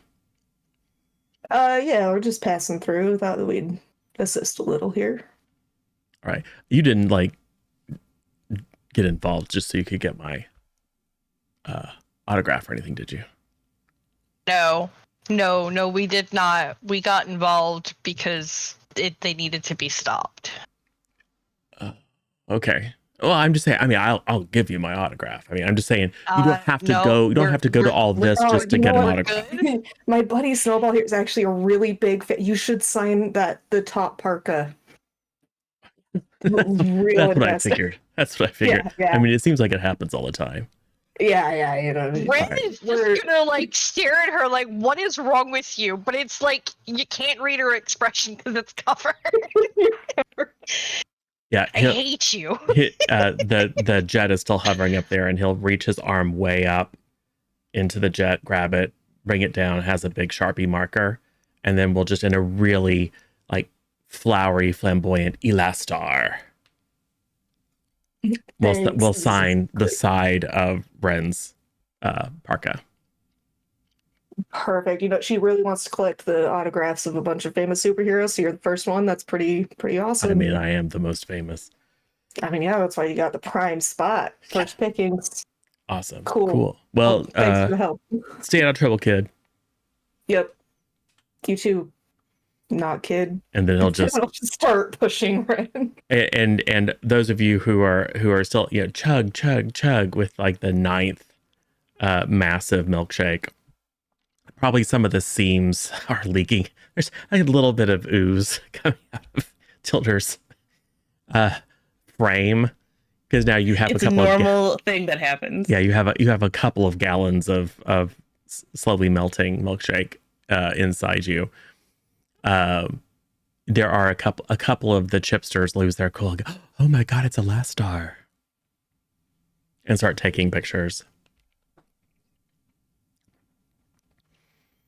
Now that is a hero. Ren's gonna lean over to Val and go, how much do you think we could get for this parka since one of the big ones signed it? I mean, if you like throw it up on some sort of website, just see what people pay for it. Yeah. Let them bid. Yeah, we'll have to see about that. Fund the Kitty Cat Cafe somehow. Remember, Exactly. you have the magic emblems that you can put on cast to force people to fall in love with them. Yeah, that too. Yeah, but that seems really shady. She'll use that as a last resort for like the senior cats who are still struggling to get a home. Or the ones that are for sure super villain cats. Yeah. Cool. So you take advantage of all the paparazzi and attention that Elastar has attracted to skulk off into an alleyway, and there's probably a scene of like trying to help Ren get all these layers off, just yanking and take pulling. Out a little like mini laser and just start cutting her out. Right. But not the parka, because the parka is the money. How could we get off first, and then the rest of it is whatever. Yeah. And then we'll come back out of the bathroom in normal clothes. just all disheveled and sweaty for no reason. Yeah, Ren Ren's looks hair really is bad. just it's gonna look sus. Ren is just gonna like No, pull her hair back. I'm just gonna go and like lean over to Resonance and like stage whisper and be like, she's having a really hard time with that burger. It's not agreeing with her at all. I might need to take her back to the hotel. Hey guys, I won a free T-shirt. Yeah, you Tilly, did. you're leaking. Why are It's you normal. oozing? It's a normal thing that happens. Is it Oh, though, do we need to Tilly? teach Tilly about deodorant?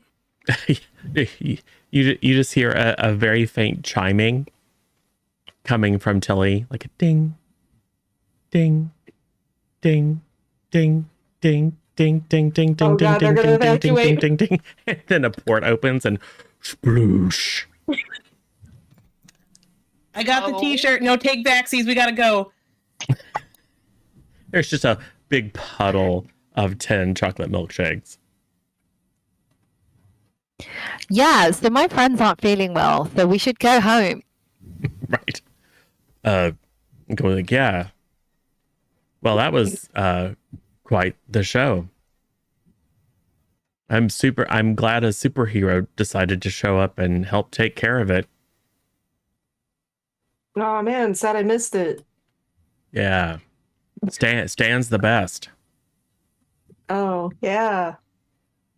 I don't know who that is. Oh, that's Stanley Starr. Good for him. Let's go. So you call your driver who pulls out of the local garage, comes and picks you up in a few minutes. Just enough time to, steal wads of like really super thin napkins and try to wipe off Tilly's frame. Cool. So what happens now? You're back in the limo. Well, that was fun. I knew you guys could do it. Thanks. Good job, Ren. Fist bump. Ren will totally fist bump her back and just kind of like grin. that was really stupid, It was but it was fun. Ren, you were ridiculous. It was great.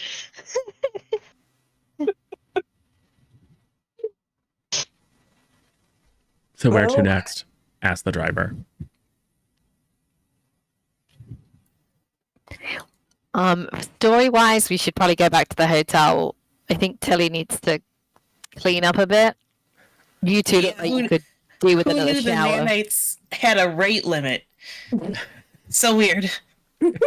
I mean, you can only stuff so much food before, and then the pressure gets high enough. You might have to. If you want to store more food before you have to evacuate it, you might have to see to sealing yourself a little bit better. A normal thing. Yeah.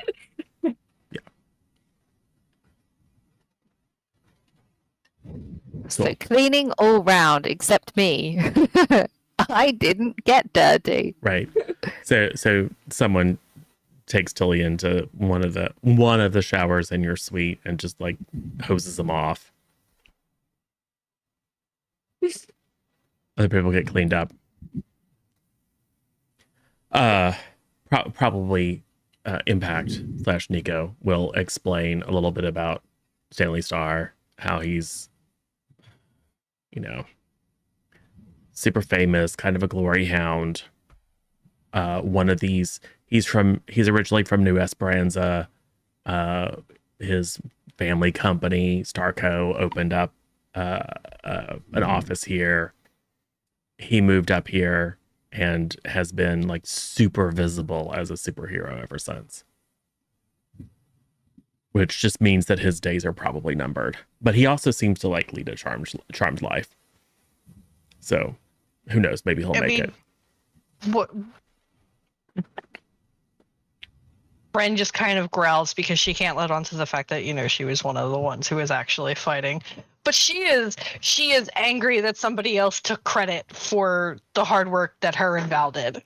Oh, I don't think that you fooled Tilly or Resonance or Nico. Yeah, I'm pretty sure our Yeah. team knows Yeah. that we definitely know. went and did that. 100%.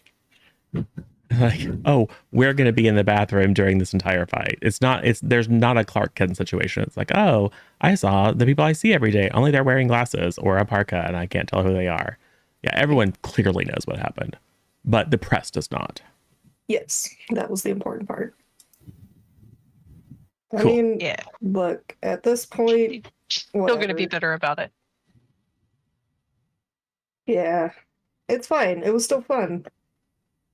I got to freeze ray a bunch of dudes. I haven't gotten to do that in a long time. When did you do it before? I mean, I guess it wasn't Have like you- actual people, but I definitely played with freeze rays a lot as a kid. Have you met her mother? Yes. Yeah, there were a lot of weapons just kind of laying around all the time. Model parent. And then there's like a flashback to Bao sucking on like a gun instead of a dummy, just like, Right. How we found out Val has powers. and then the cat goes, woo, and the cat's frozen.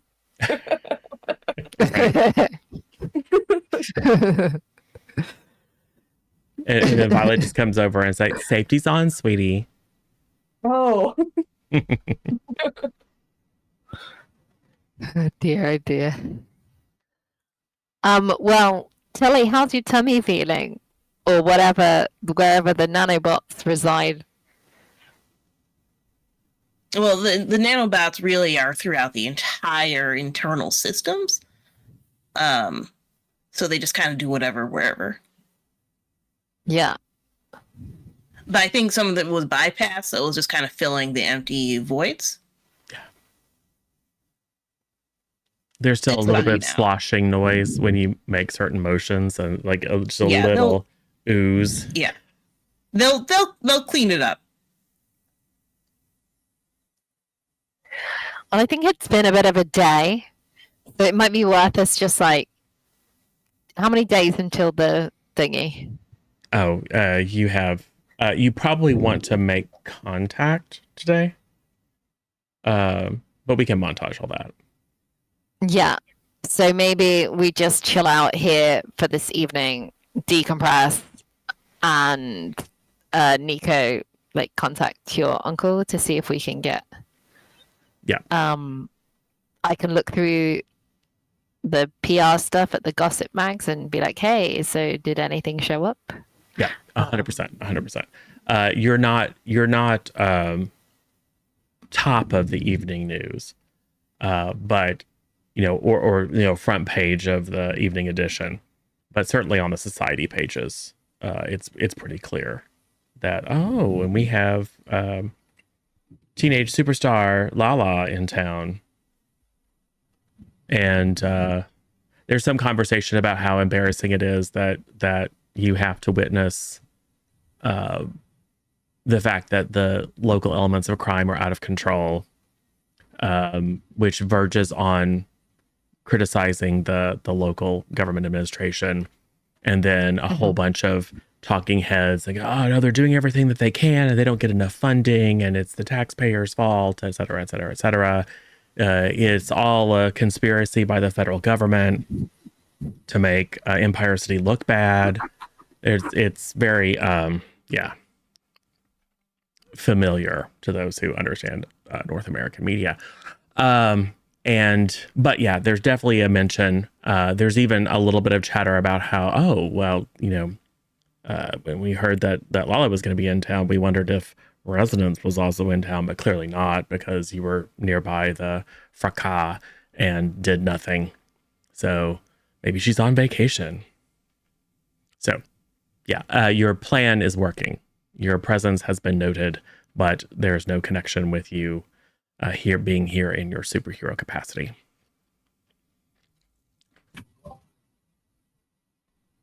Cool. I was going to say, are we sure that people definitely know that who we are and who us, that like our super identities are not secret? Because I remember like in the first ever episode, I made a big thing of being like, "Hi, it's your girl Lala," and videoing you guys doing the superhero thing and me not being in thing, and then we made a big thing of it. I don't know. Yeah, I think it's I thought it was like a Hannah Montana situation where it's like, I'm not resonance, wink, yeah. kind of thing. Right.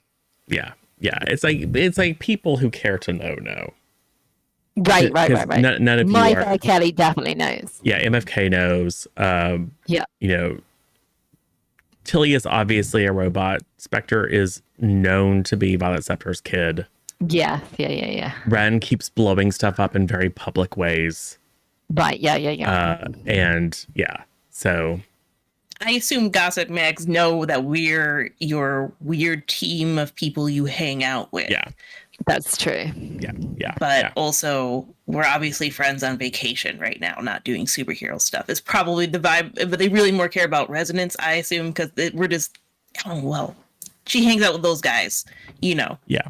Kind And of thing. there's probably a few spicier write-ups / just wild speculation that you have left Halcyon City to get over the breakup with Cody. Oh, Cody. Yeah.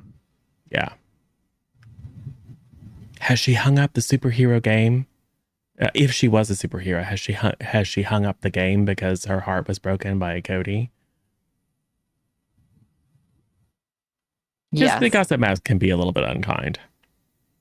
I mean, I'm used to it. Yeah, and some of them, of course, are going to define you by your relationships with men, as opposed to as if you were a whole human being, Yes. because they're gross. Yeah. So yes, and Nico Even will. though it's been months. Right. Well, that whole situation with Home Run was kept pretty quiet. Yeah. Like it was he decided to spend more But how time with long his has the family new and home studies. run been around? Probably about a month. He's only done a couple of appearances, Okay. and they thus far aren't pushing him to take part in any of the like top level media or reality TV stuff. They're just kind of establishing his brand and giving him space to create something that's new and wholesome. So he's doing a lot of like, hanging out at the children's hospital, base level kind of community service, good kid stuff. And from everything that you're hearing through the agency, he's pretty legit. The new Home Run is just a real nice kid from Iowa. Good. So, yes, and Nico will communicate with his uncle, who is the director of security at Singularity, and say, "Oh yeah, I don't know if you saw in town, but I made some friends when I was in Empire City. One of which is Lala. She's here. I'm here with her. Together." And I thought that, or she thought it would be a good idea for her to lend her celebrity to the upcoming fundraiser. Get a little bit of extra press attention for all the good stuff that Singularity does. And he will report back to you that there will obviously have to be a background check. Particularly since Lala is known to hang out with known security threats, but that everything should be fine. But can the known security threats also come? Nico reports that yes, you'll be able to attend the fundraiser. And then he will also say that his uncle was unusually cooperative, because he knows he's supposed to be on the lookout for anything unusual in his uncle's behavior. He was unusually helpful, and even offered to give you two, not anyone else, you two a tour of the R&D facility. You two being Resonance and Nico. Or sorry, Lala and Nico.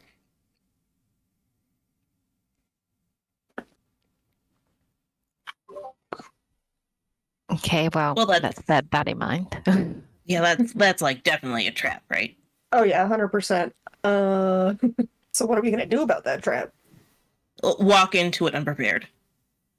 Just spitballing here. That seems like the first obvious solution. I mean, we finally have the opportunity to maybe actually plan ahead in these things because we're not just being thrown into it. We could plan ahead, but if you don't come up with a plan that counters what their plan is, then it's like you're unprepared anyway. I mean, we could at least see if we could get like specs of the building and the area that Resonance and Nico will be touring, so that we know where they are. And I mean, I'm sure we've got like I could get somebody to bring over from your mum's compound or whatever. Like, have you got any gadgets like tracking, like I could put on myself, or like I just hidden cameras, or like earpieces? Like, we could go full on like spy Yeah. fantasy. Let me see what I got. Shaking out bag of various goodies that I've been hauling around. I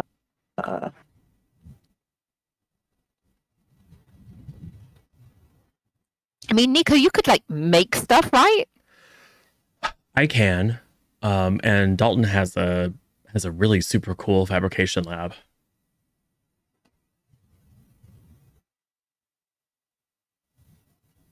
Right, the fabrication lab we went to look at. I think you guys met him, Matrix.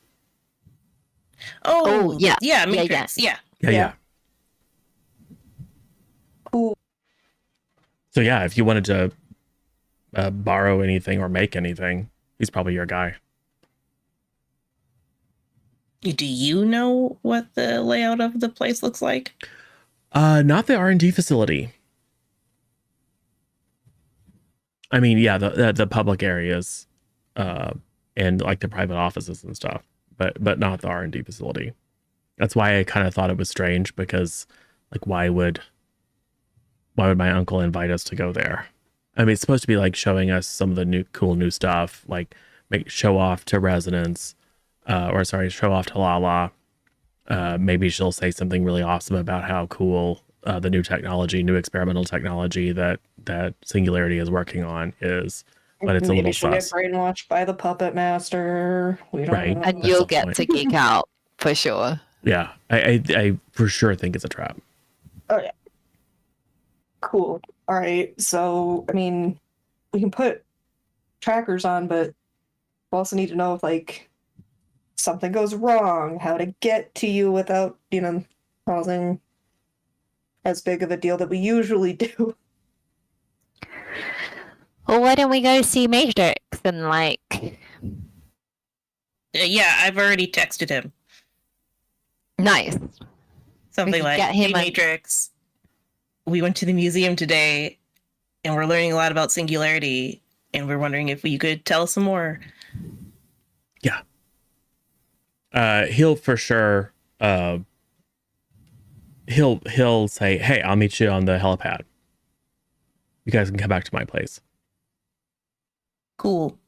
So yeah, he will come and pick you up in his hover car and fly you over to his laboratory. And Everyone else takes the stairs. Val just goes Right. up the balcony again. Abort. Right. Oh god! Oh wow!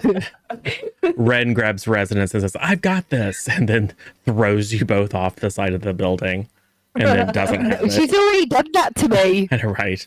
A little bit of deja vu. So yes, you all cram into his super fancy car, and you fly over to another one of these big high rises, and he lets you in. The whole place is like super clean, super modern. He's a super like very fastidious guy, but also a really good host. So various different robots bring out snacks, and then he'll wave a hand at a wall that looks like it's an abstract kind of like sculptural, like kind of intersecting random sorts of cubes. And he'll just wave a hand at it, and the the kind of purple lines embedded in his scalp will glow a bit, and the cubes will sort of disassemble and form into effectively like a super high-tech workbench. So yeah, if you have any like plans, I mean, if you're just looking for a basic tracker, I've got a bunch of those, but if there's anything that you like want to fabricate, feel free, Tilder. My lab is yours. Cool. I mean, what do we think you need? We need I a mean- layout of the area, don't we? Basic trackers are good. Good. I definitely want a camera so you guys can see what I can see. That's a good plan. Maybe the Mhm. camera can also draw us a map while you're walking around in there. Oh, that sounds So good. that we Mhm. have a layout. Hey, Matrix, how familiar are you with the R&D facilities? It is incredibly locked down. Like layers and layers and layers of security. I've thought about hacking it a couple of times, but I decided not to. I mean, I'm pretty good at it, was but I'm worried about the Also consequences. thinking about hacking it, but we did immediately ask to go on a tour. Yeah. And hacking it immediately after that would be quite bad if they figured out that that happened. Yeah, and if they're actually gonna bring people in, it means heightened security. So my guess is all sorts of anti-intrusion measures are in place.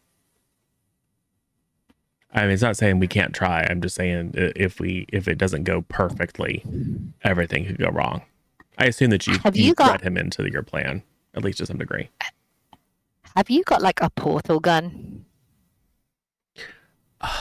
No. Do those even exist? In theory, yes. But No. I don't have one. We could try to make one. I'm just thinking like by the sounds of it, if I get into trouble, if Nico and I get into trouble, it sounds like this tour and the heightened security, it's gonna make it difficult for these guys to get to me. But at least if worst case scenario, Nico and I can get out. Do you know what I mean? Like I think we need to be able to get out of a difficult situation. I think that's more of a priority than them guys getting in. What do you guys think?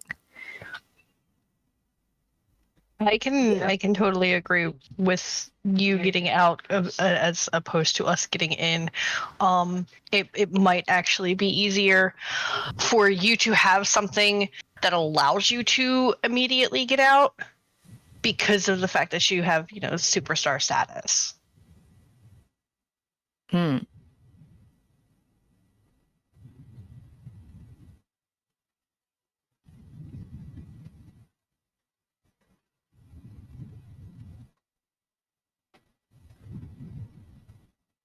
Or even just like a decoy, like a hologram decoy. I don't know. Maybe like a combo hologram / invisibility camouflage? Like some sort of hard light construction. Yeah. Yeah, like, Disguised if as a something fancy could- bracelet. Yeah. Something that could make it so we could get out and they could be distracted while we got out if it got bad. Yeah, that sounds doable.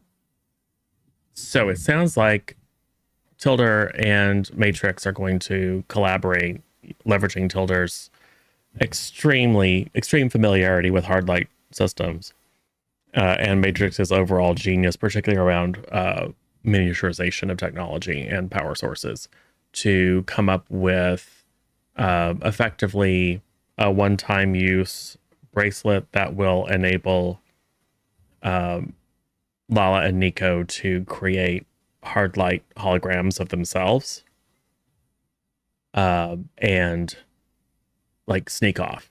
Like you take off down a hallway and then you send the hard light holograms running very obviously down, and then you guys sneak off. Yeah.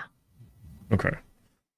I might also have my buddy Slick on standby. He's got some really interesting powers, like the ability. He's super good at getting in and out of places unnoticed. And he also has the ability to phase through normal matter. So we could have him on standby if you need a rescue. Okay. And you also manufacture some more advanced little monitoring devices that will, in theory at least, pierce through any sort of jamming signals in the manufacturing facility or in the R&D facility and enable you to get a signal out. So your friends can monitor your progress.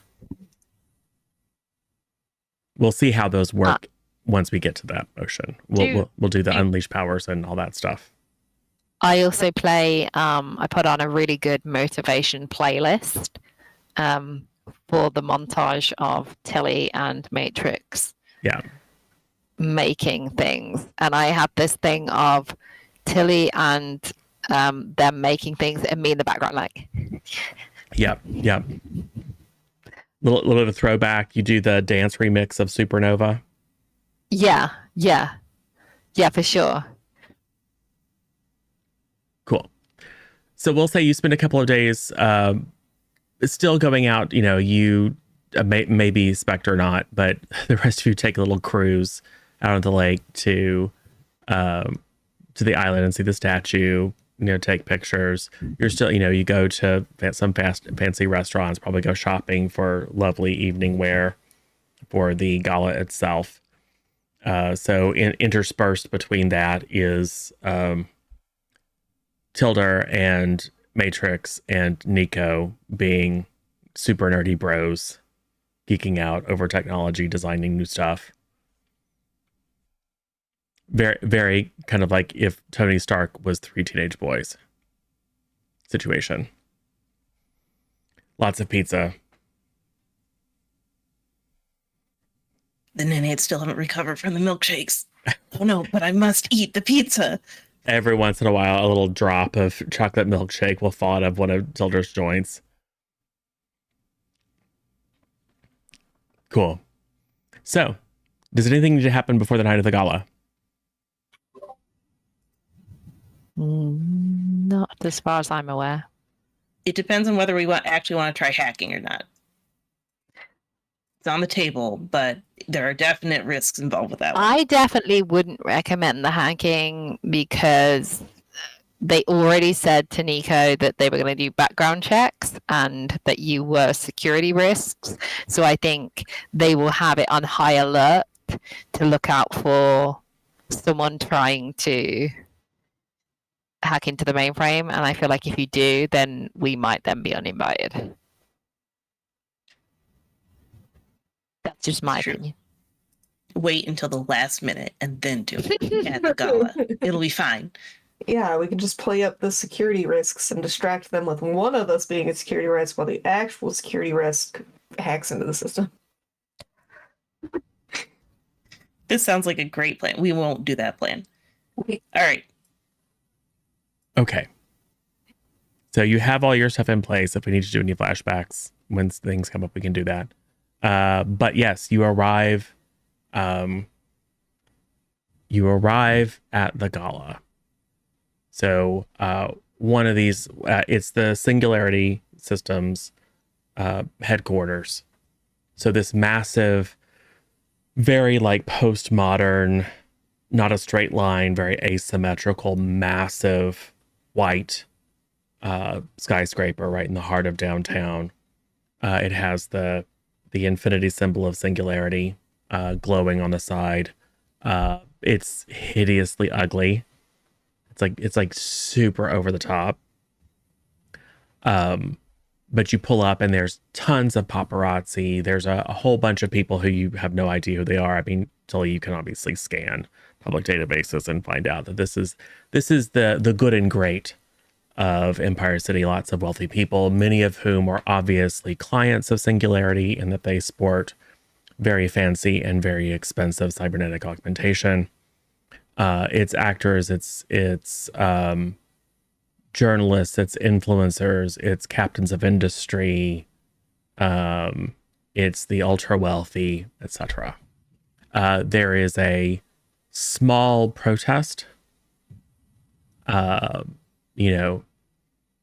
keep humans human sort of situation, which is quickly pushed back away from the scene by the local police in a way that is not overtly brutal, but pretty rough.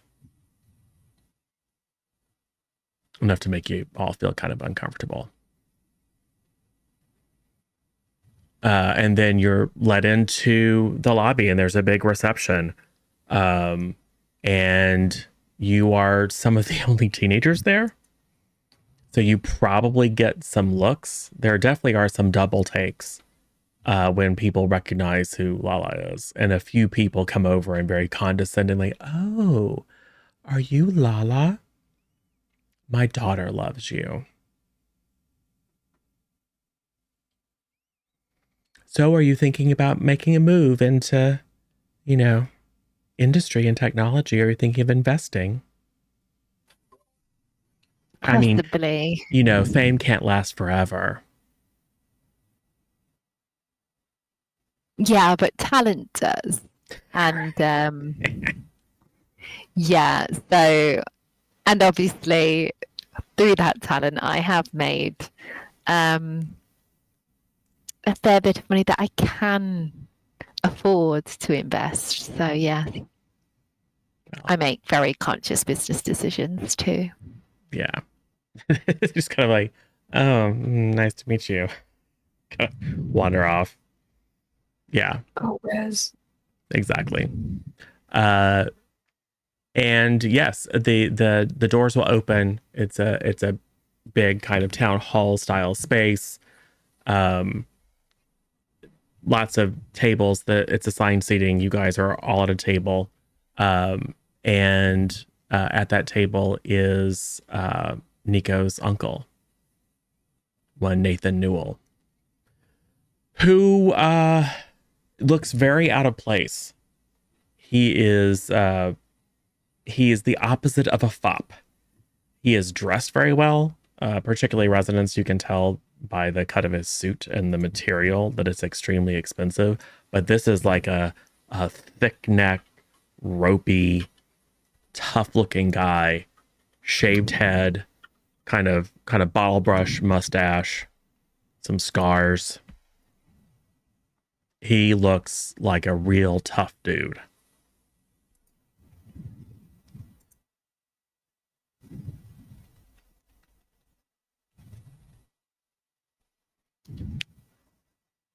And he will just sit there and look at you and go, "Nico, introduce me to your friends." And Nico will, "Oh yeah, I'll introduce everyone." And then kind of last, and this is Isla, my friend that I made when I was in Halcyon City. And she wanted to kind of get to know more about where I come from. And I told her all sorts of stories about Empire City, and she was like, "Yeah, we should go." And so, yeah, we're here.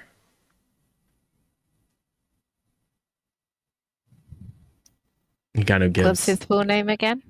Nathan Newell. I say, "Hello, Mr. Neil, Isla, Isaacs. Nice to meet you." He'll I shake his hand. shake your hand. Super calloused, like strong grip, big meaty mitt, very calloused. Again, not the typical, sits behind a desk kind of guy. "So how are you finding our fair city?" Oh, it's very interesting. There's been lots of lovely things to see, and as part of like obviously the show, I'm stood next to Nico, so I do the whole. Nico here's been showing us all around town and showing us all the sights and all the lovely places to go. I think I would like you to provoke, because you're attempting to give him an idea that you're to play into what his expectations might be of a pop star / young superhero from Halcyon City.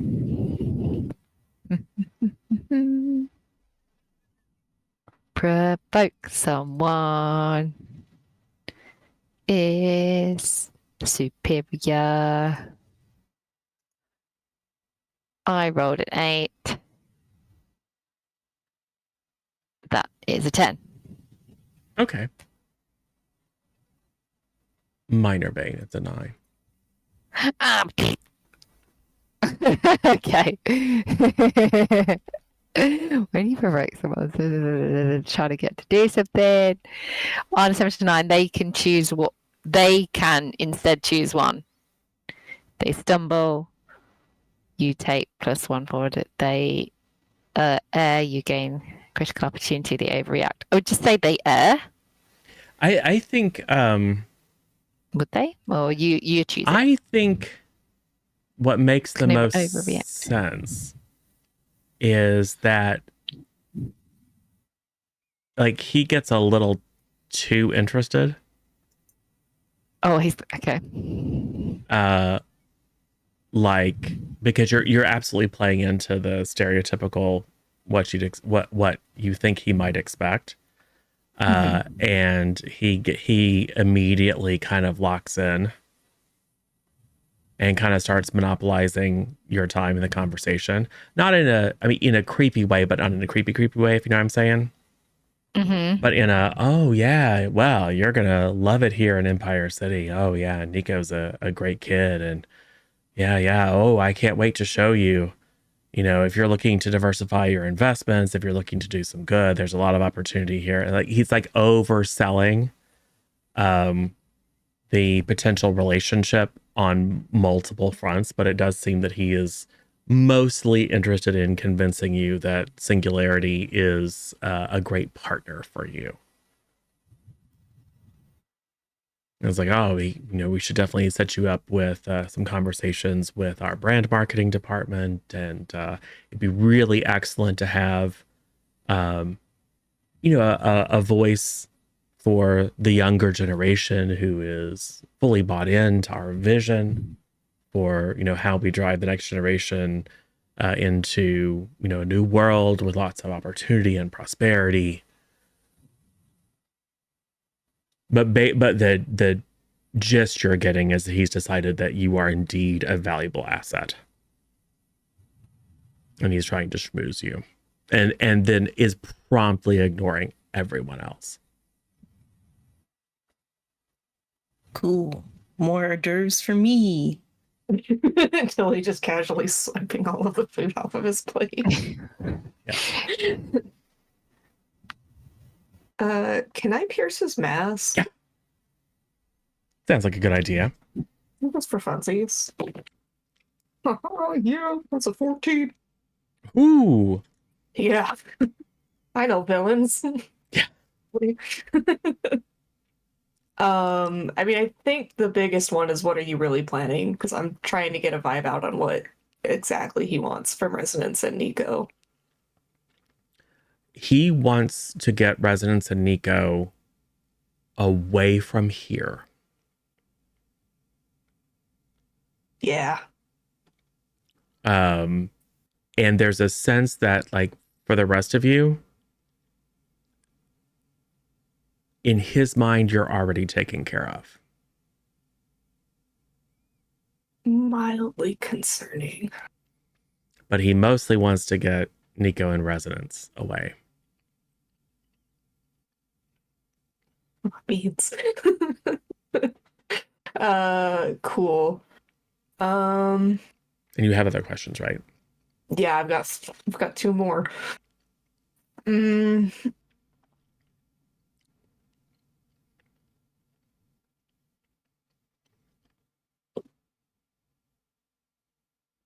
I think just for funsies, how can I gain influence over you while I try to think of this other?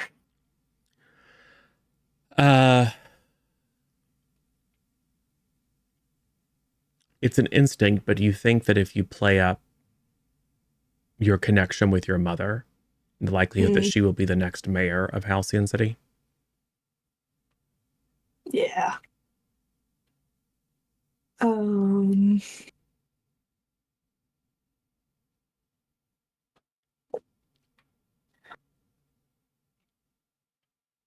How could I? Because I mean, he already doesn't really see us like as a threat,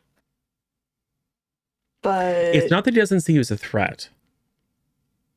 It's that he thinks that he it's like he has full confidence that the threat will be neutralized. yeah.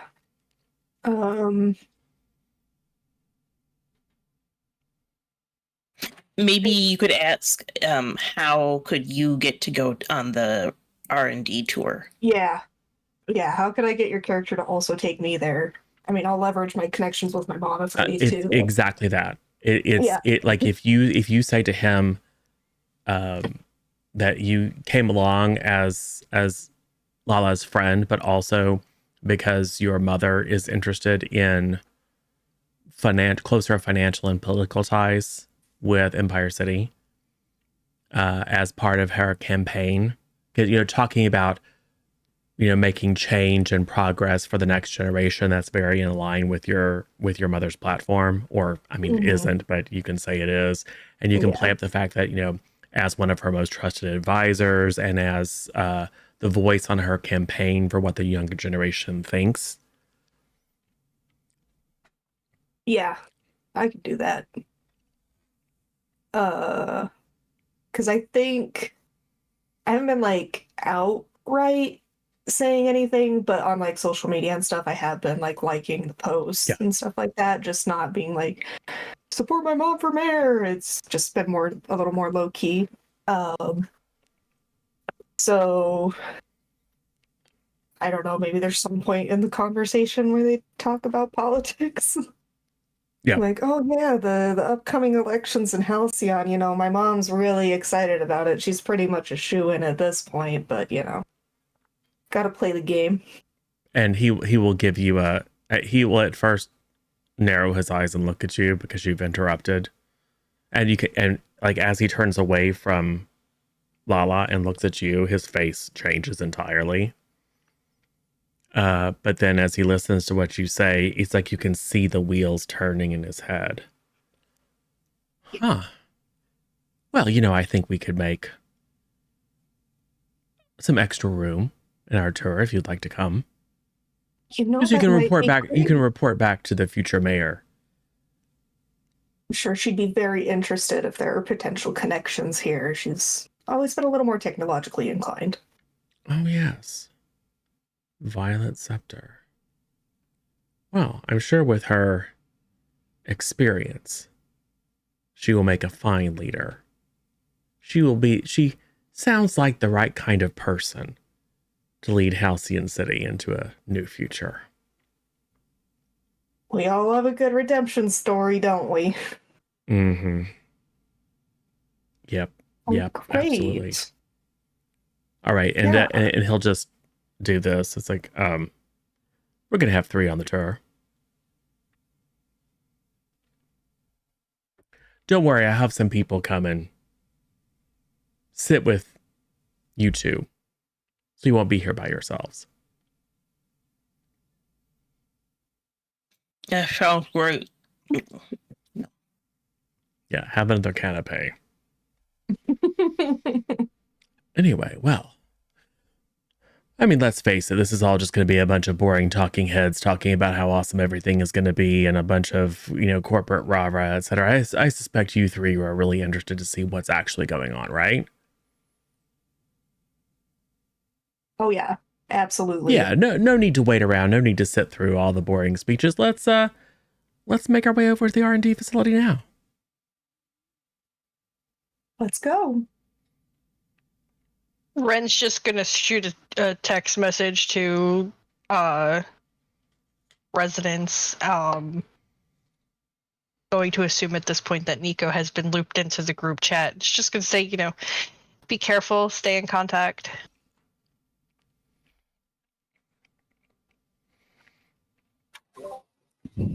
Cool. I send a thumbs up emoji and a peach just because I think it's funny. Yes. I send 3 peaches in response and an exclamation point because I'm very excited. Yes. Cool. So he will stand up and kind of adjust his suit and kind of wave a couple of fingers and a couple of mooks similarly in dark suits who have been standing by the doors occasionally, doing this to the earpieces in their ears, will come and sit on either side of Tilly and Ren and just sit there. Awkward. Yeah. You are uncomfortably close to me. Could you slide over about 8 inches? One of them just looks at you and then looks down and kind of like, without saying anything, indicates that you are just as capable of moving over. I was here first. Yeah. He will just push the plate in front of him away and then stare up at the stage.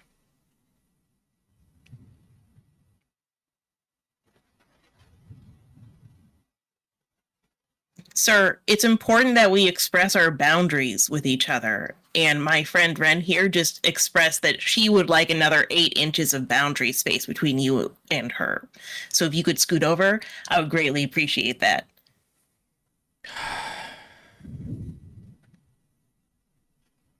Thank you.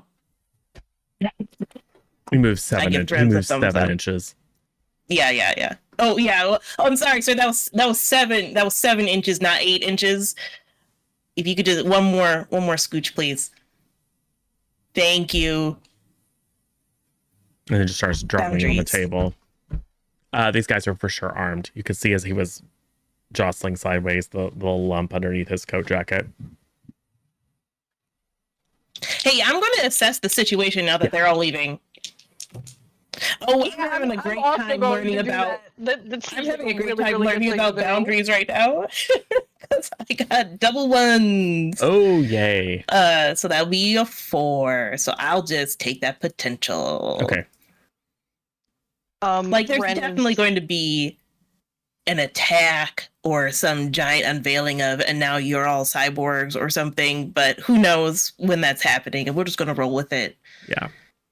Ren is also going to assess the situation. Yep.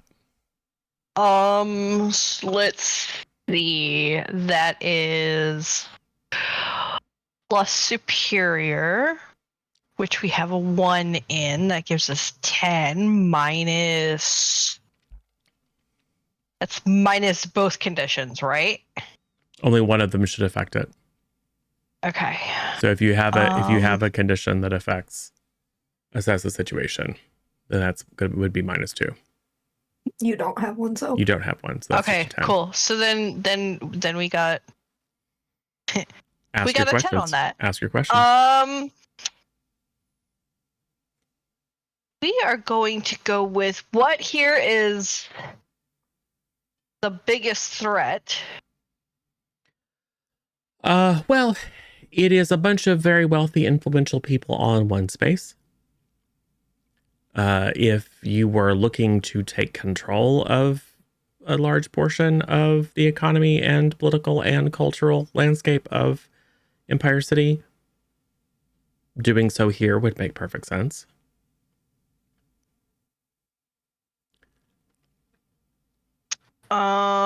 And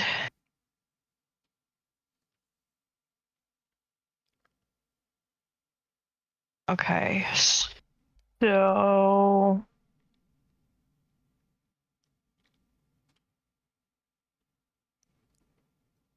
see that Loki kind of answers like 3 of all of those questions. What here is the biggest threat? What here is in the greatest danger? And who is the most vulnerable? Literally every person in the room. Yeah. What I will say would is fall into that. to give you the full benefit of a good roll, I will say as you are looking around, and kind of assessing everything, and it all clues kind of point in one direction. One other thing catches your eye. Okay. Every table has a super, I mean, it's not attractive, but the centerpiece of every table is some sort of, you think it's probably meant to look like a tree, but it's like bright chrome, somewhat organic, and it has these little like disc shaped leaves hanging from it, and something about them, I mean, they're like, just as you try to like, as you're trying to think through all the clues and like wonder what's going on, your eyes keep catching on this. And I will say,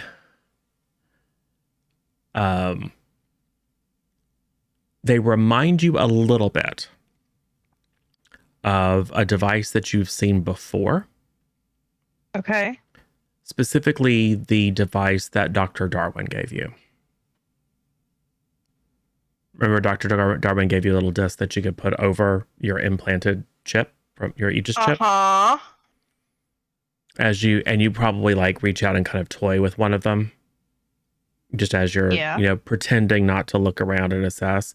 And as you do, it kind of spins a little bit, and it has a similar sort of fine etching pattern on one side, which is the skin down side Okay. on the device. It's not the same design, Right, but it's similar. but It's similar enough for it to be recognizable. it's similar to enough Ren. that you this is not purely decorative. Okay. These look a bit like external implants. Okay, and then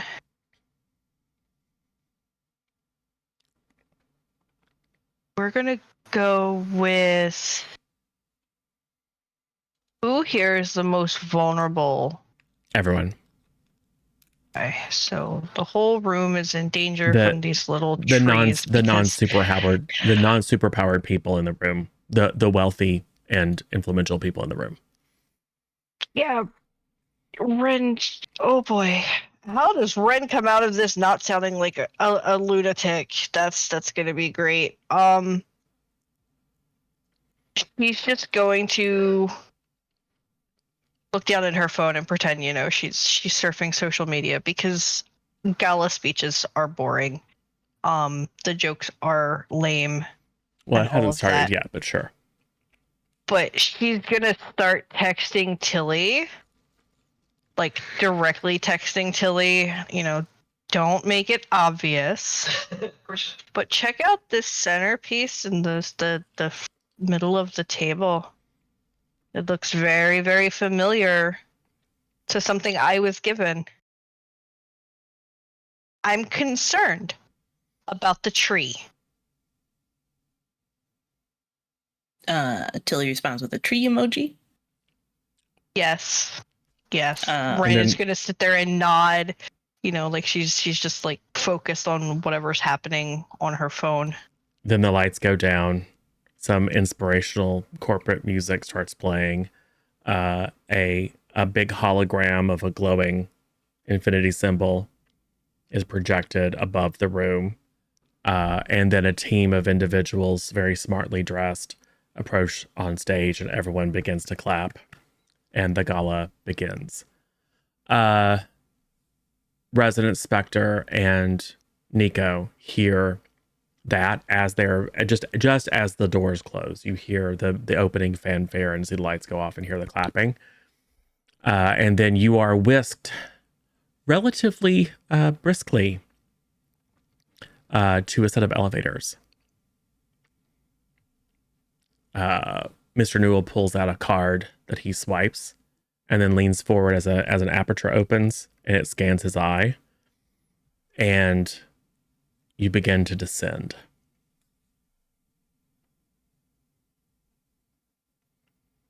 You are joined in the elevator by a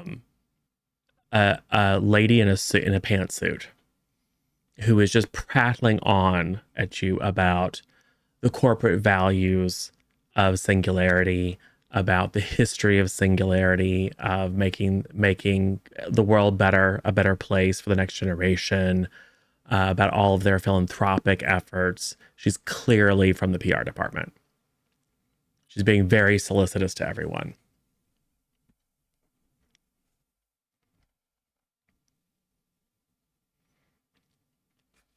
The elevator arrives. You're probably 7 stories below the surface at this point. It opens up. You see a couple of armed guards kind of just standing, looking warily as the elevator opens. As soon as they see Mr. Newell, they kind of, nod a little bit. He nods. He leads you forward, kind of repeats the procedure with a card and a retina scan at a set of very, very heavy bulkhead doors, and which open. And you're all asked to put on clean room suits.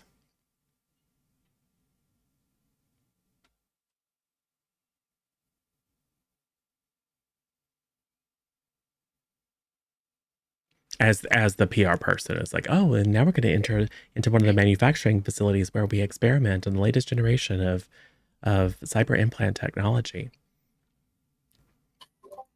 Why do we need to put these on? Well, because we're going into a manufacturing facility. It's experimental, but we do have to keep any airborne pollutants or anything else, that might mess up our manufacturing or might mess up in the tolerance testing that we have to do on the technology to see to it that it's completely safe for consumer use. Mm-hmm. It's just standard procedure. So you guys have got them on too?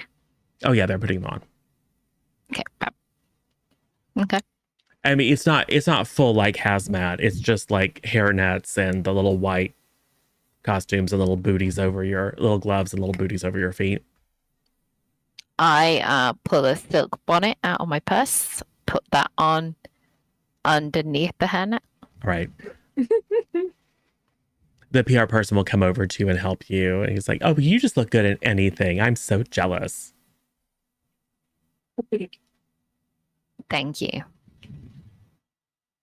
Well, come with me. So she will, as soon as everyone is suited up, they'll open another set of doors. And this is a massive underground cavernous facility.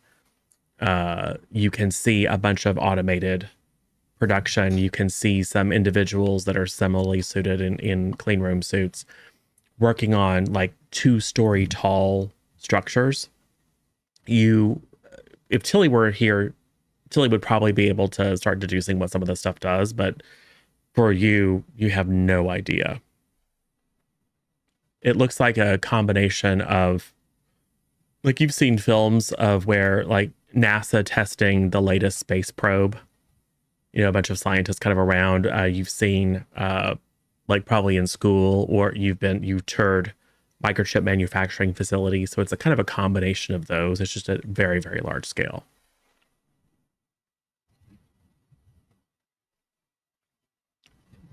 What happens?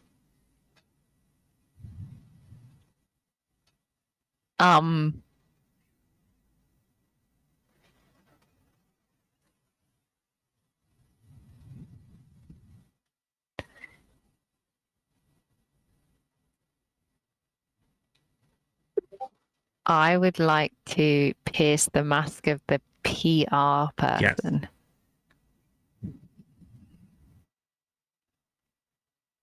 Yes. I would like to dice. Oh, I rolled a 10. What's pierce the mask? Pierce the mask is mundane. Mundane. Oh, I'm not a very mundane person. Let's check it out. Mundane is 0, so I rolled a 10. Excellent. Okay. On a 10, you can ask 3. Okay.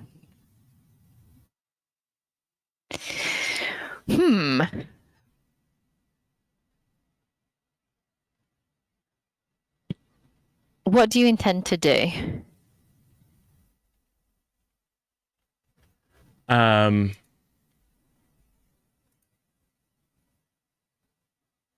The PR person has no intention.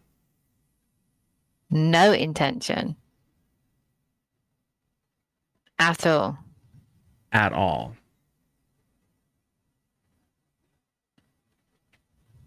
Like, how do I describe this?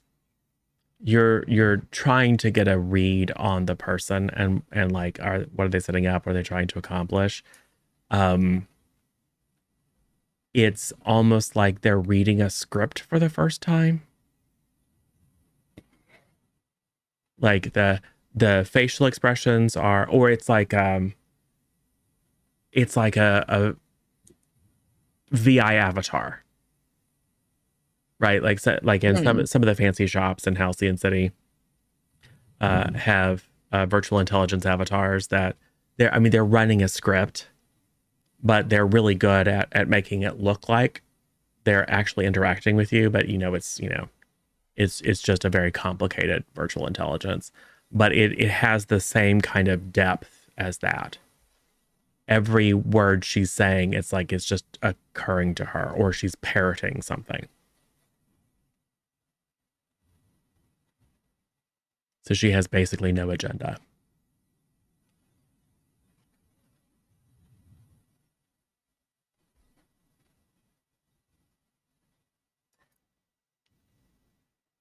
Okay.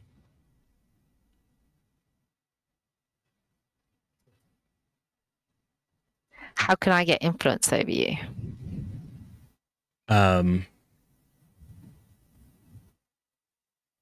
You don't think there's room for anyone to have any more influence over her.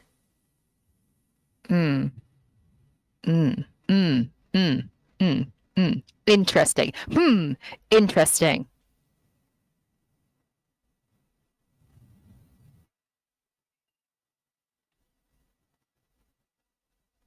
I'm torn between two questions.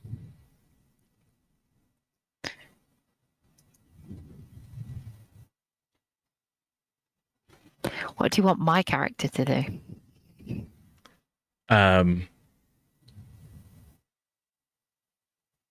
Follow her and not be suspicious.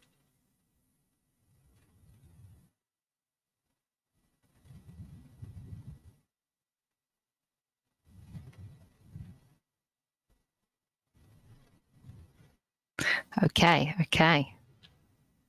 Well, you failed on that account.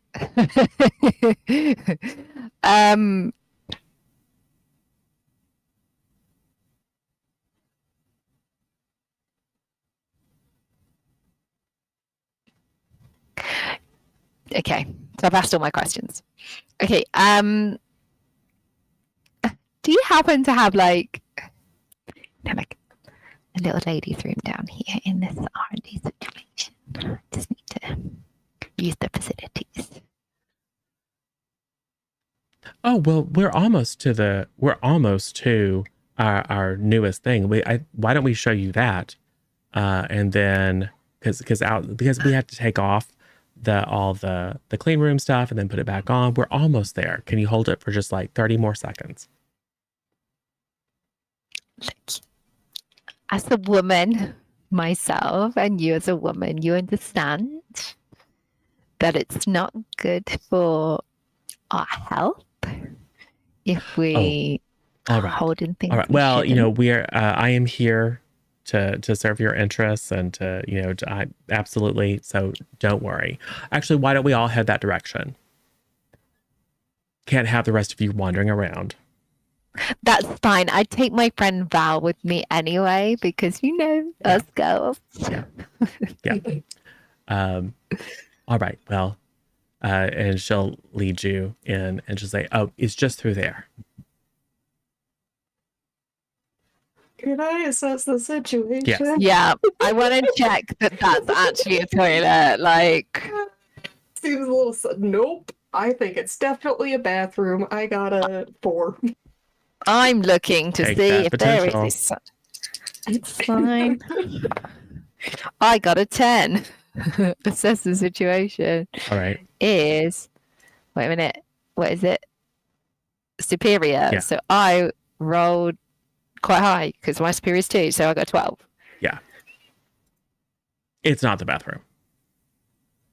100%.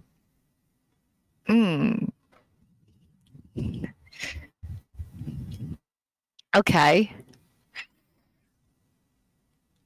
I'll say So I can ask you turn back and look, and unlike many of the employees of Singularity that you've seen, she doesn't have any obvious, at least in areas where she isn't clothed, she doesn't have like any obvious implants.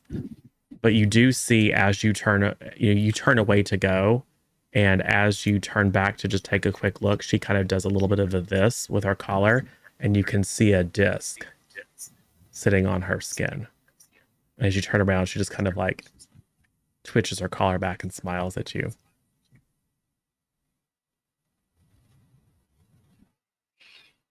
Okay, so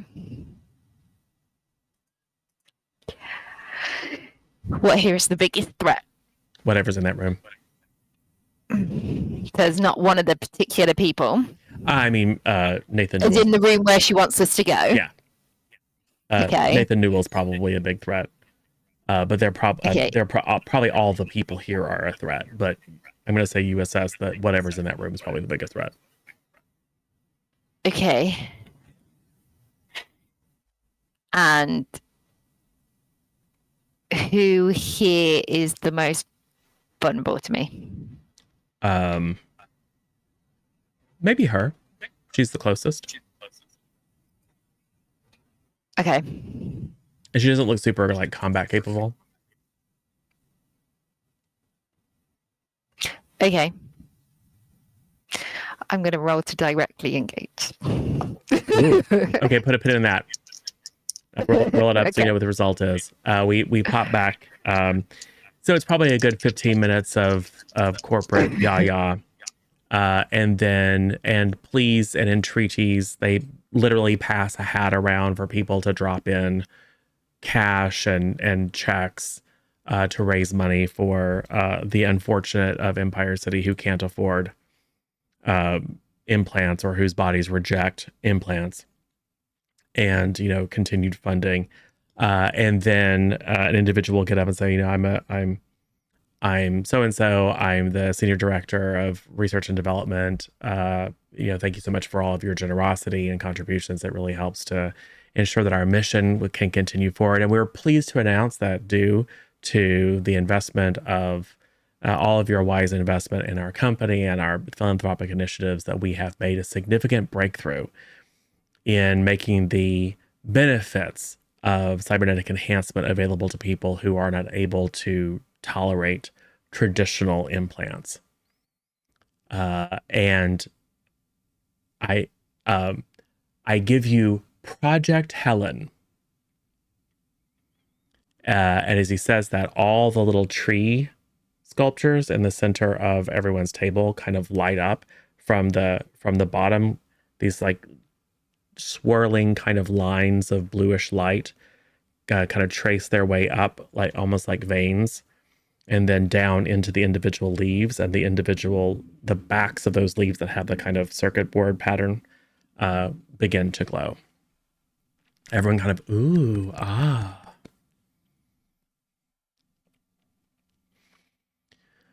So, and then we'll go into a detailed description of this is a new transdermal interface. Ordinarily, cybernetic enhancement requires microsurgery. It requires anesthesia. It is risky in a number of ways. Certainly, when it's therapeutic, it's necessary. But this is designed to give a significant portion of the benefits of most of the main lines of cybernetic enhancement that Singularity offers, but without having to do any kind of intrusive surgery.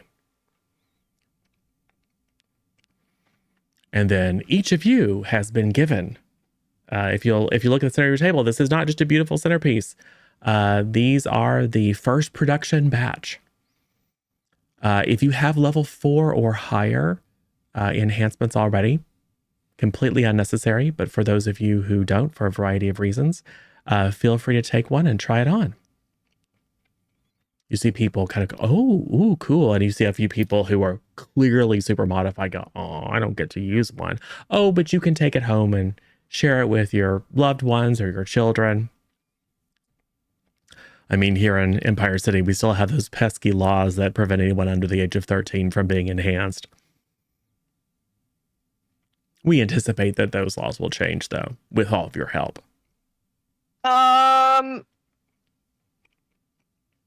Ren is gonna lean over to Tilly and go, how quickly can you short circuit like all of this? This is gonna go very, very bad very, very quickly. Well, and I look for the nearest fire alarm. Yeah. Yeah, I'm just going to- across the ballroom, you can see one. Okay, then of course Ren's it's gonna lean crossing over the to the Mook and go, do you know where the ladies' room is? Oh, I think I can find it because I'm a guy here. And I get up quickly and just start walking, speed walking, running towards the fire alarm. Okay. So two things happen at once. Well, first of all, that causes a bit of a, like, some people go, oh, how rude. Mhm. Better rude than dead. I need Ren to resist a powerful blow. Oh, shit. Sorry, Ren. I mean, it's fine. I'll live. Maybe.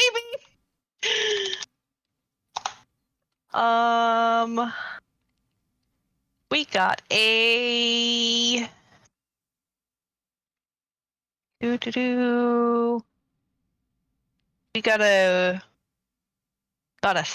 6. Plus conditions. Plus condition. Oh shit. Well, is that all of my conditions? Plus 1 for each condition. Okay, so that'll make it an 8. I'm going to say minor bane, That'll make it a 9. just so you can't minor boon or major boon out of it. So, the one that was reluctant to move the full 8 inches away from you will say, I'm sure we can help you. And then in one smooth motion, will reach out, grab one of these leaves off the central ornament, and slap it on your skin. What is your choice for the partial failure to take a powerful blow?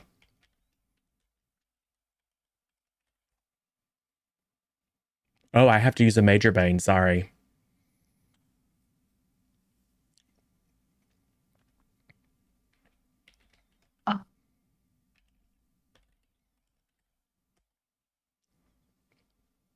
So I use a major bane. He's not sorry. Yeah. So we'll I know he's not sorry. He's never sorry when it so comes to so that picking made on it a me. 9. So now it's a 10. Okay, so now it's a 10. Well, my intent was to use a minor bane, but we don't have any, so I had to use a major. Let's see. You must remove yourself from the situation, which is flee or passing out, or you lose something. control of yourself or your powers in a terrible way. Yeah. Both of which are going to be basically the same. Yeah. Or you can take 2 of the 7 to 9. Yeah, but we saw what happened the last time that Ren started getting this close. However, I think we'll go ahead with afraid and insecure, because Ren is like actively trying not to cause harm to all of these people who are around her who do not have super capabilities. So she's gonna struggle past the pain. And mark 2 more conditions. Yeah. So And what's your she's second not choice? doing okay. And the second choice, oh boy.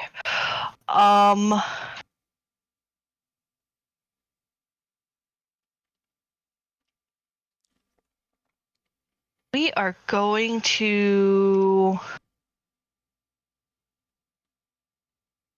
Yes, I have influence over Tilly. We are going to lash out verbally and take advantage of the influence to inflict the condition. Tilly, I'm giving you angry. Okay. So that now you're angry running to the fire. What do you say, Ren? Tilly, hurry up. It hurts. No, you got to say something that makes me angry. Yeah, you have to attack Tilly verbally, basically. You have to lash out at Tilly. Okay. Tilly, you're not the smartest person in the room. Yeah, I am though. I don't believe you. It's probably sort of like, why did you leave me here with these Yeah. guys? Maybe you should have hacked the systems before this happened. There you go. Yeah. Okay. Perfect. Cool. Whatever gets Tilly to get a little more pep in their step. Well, so here's the fun situation that has occurred. I'm gonna need you, Ren, to take a powerful blow every round that the thing is on you. But it is if you make it, you can act normally, and if you don't make it, you can't act normally. And in fact, as Ren lashes out at Tilly,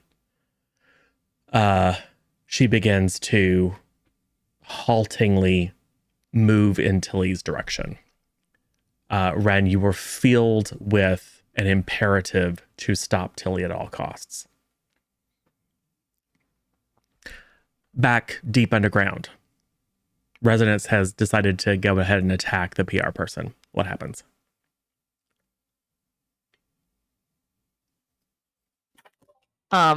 So I have rolled a 7. Okay. And I am going to take something from them. Yes. And what I am going to do is I'm going to put my hand on the Yep. shoulder where that chip is. And I'm going to go, that's so kind of you to show us the bathroom. Like to listen to us and take us to the bathroom. And I'm just going to smile, but then I'm going to electric shock her. Yeah. So that the implants that she has, any robotics that she has, no longer work. Yeah. And then I'm going to go, oh, static shock. I'm going to go, ow, static shock. Oh, she shocked me. you effectively take away the implant. As soon as you do, she takes a deep breath, looks at you and says, run. And then I'm going to look at Bao and Nico. And then I'm going to press the bracelet. Okay. Unfortunately, Val doesn't have one because the plan was not for Val. No, I either. know she's not part of the plan. But at least the thing is, so in my mind, from what you described of us making, the hologram is like me and Nico, but like running the opposite direction to what we're gonna run. Yeah. So that they go that way. So I'm hoping that because I was the initial target, my hope is that because Sure. I was the initial target and also Nico, Yeah. that they will go for the 2 over the 1. Yep. So And also Spectre's pretty agile. yeah, it's like I sneaky. take the distraction to try to hide. So you and Nico pull off these bracelets and throw them to the ground, and then hard light versions of you appear and look scared and confused, and then head into the room that you were avoiding going into. So they bust open these swinging double doors, and you just get a glimpse of this massive bank of machinery and computers, and there is a screen like a half wall size screen, and on the screen is a clearly computer generated face of a very old man, like kind of Tron-esque, like low poly. You say Tron, I'm thinking Wizard of Oz, but carry on. Or, yeah, it's similar in some ways. It's just a floating head, and there's of course lines Yeah. of code behind it. It's a Yeah. low poly floating head of a creepy old man with very intense eyes, kind of floating in cyberspace. And then these, as soon as the hard light versions of you and Nico enter the room, these conduits snake out and try to attach a couple of these patches. And they do, because it's hard light, so it's completely physical. And then you see the look on the face smile, and he says, "Welcome to the family," and then looks confused for a second, and then it's almost like he can see out of the screen, because the eyes, these like the eyes in the 6-foot head look past the hard light resonance and Nico, as if he's looking for you. What happens? I'm the bail. I'm gonna find the nearest air ducts. Yeah, Jump up in we're that. yeah. I think it's unleash all around then. Oh boy, Oh, God, Jesus. my favorite. Unleash your powers where you always roll bad, because that's luck. Yeah.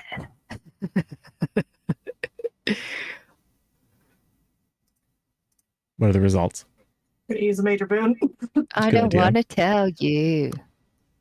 We have 2 remaining major boons and 2 minor boons. What's the major and the minor again? Major is reroll or add 2. Minor is add 1.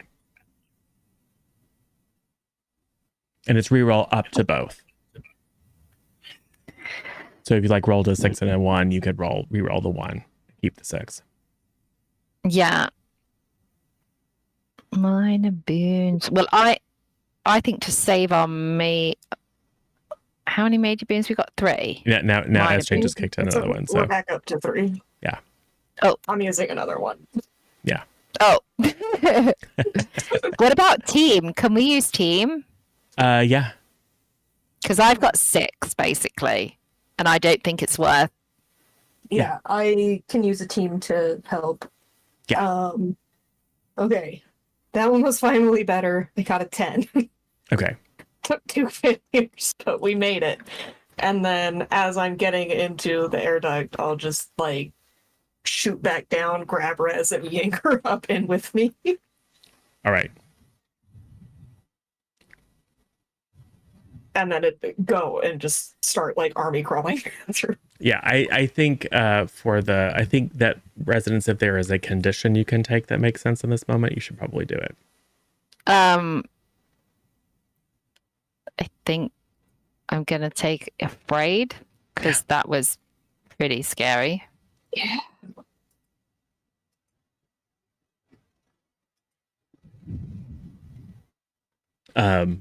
And so between Nico and Spectre, so Spectre just instinct sees a vent, parkours up, rips it off, hops in, Parkour. reaches back down. Nico grabs resonance around the waist and says, "Sorry about this," and then just thrusts her up in the air so that Spectre can catch her, pulls her in, and then But can we have like a cheesy teen romance moment when he grabs me by the waist and then throws me in the air? he comes behind and kind I of slightly swoon. and you just kind of lean back into it in a moment. I got you.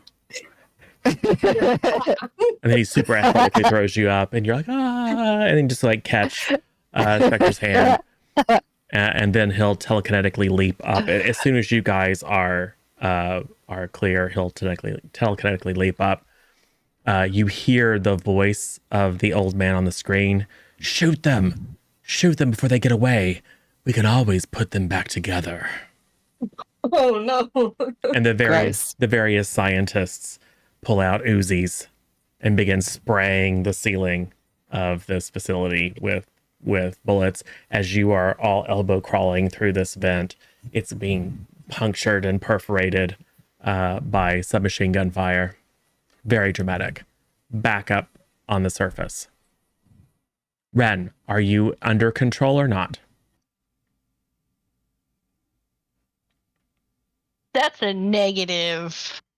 We are not in control. I am rushing headlong after Tilly. Tilly, what are you doing? Ren is coming in for the attack. I mean, Some boundaries. I'm faster than Red, so I'm just gonna keep going. I'm trying to knock as many tables over as possible, though. I think probably in her way and on the floor and Good plan. Generally Good a plan. We like ruckus. this. Okay, so Ren is directly engaging. Tilly's unleashing. run. Let's see what is gonna happen. I got a 9. Ren is never going to recover from this. Yeah, you're not. You know, I can clear angry yelling at you, so it's coming back in a minute. Remember that time we all picked on Ren and gave her all those conditions? Anyway. But you said I was directly engaging, right? Yes. Oh boy.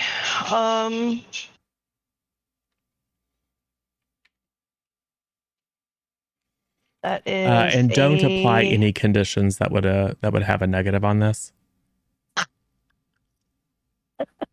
Okay, so that's gonna be a 7. Plus danger. Yeah, that's a 7. I rolled a 6. Okay, cool. So yes, Ren comes barreling after you, but Tilly is in fact faster. What do you do? We're okay with this. Tilly, what do you do? Am I, can I get to the fire alarm? Yeah. Yeah, I'm gonna slam that and then yell like fire. It's enough to distract some of the people who haven't put on the patches. The people who put on the patches and the people who have level 4 cybernetics or higher don't respond. Yeah, they wouldn't. Instead, they all stiffen, stand up, and turn to look at you. Yeah, they do. But there is a general panic. A number of people who were like, "Oh, look at this! It's really cool." Kind of set it down, and are confused. And then it's like fire! There's a fire! Run! And I am going to activate that Nova stuff because that's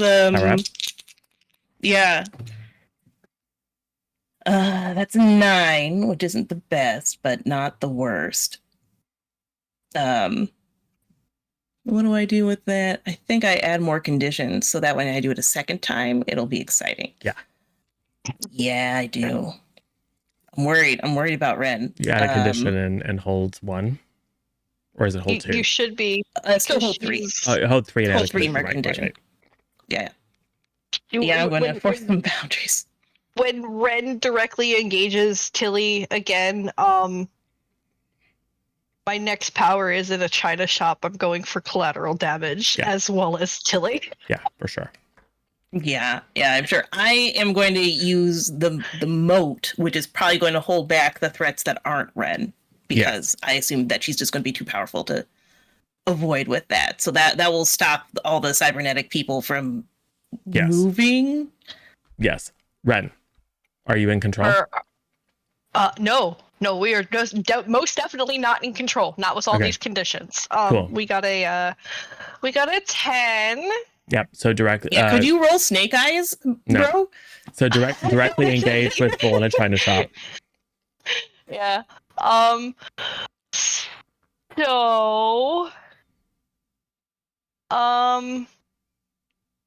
We're going to impress, surprise, and frighten our opposition. Tilly, I'm so sorry.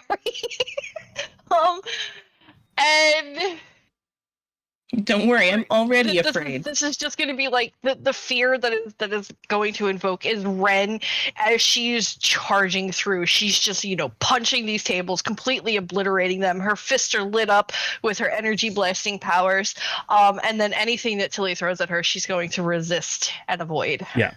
So you throw people and furniture on either side and then power leap up on top of this dome of hard light that Tilly has erected.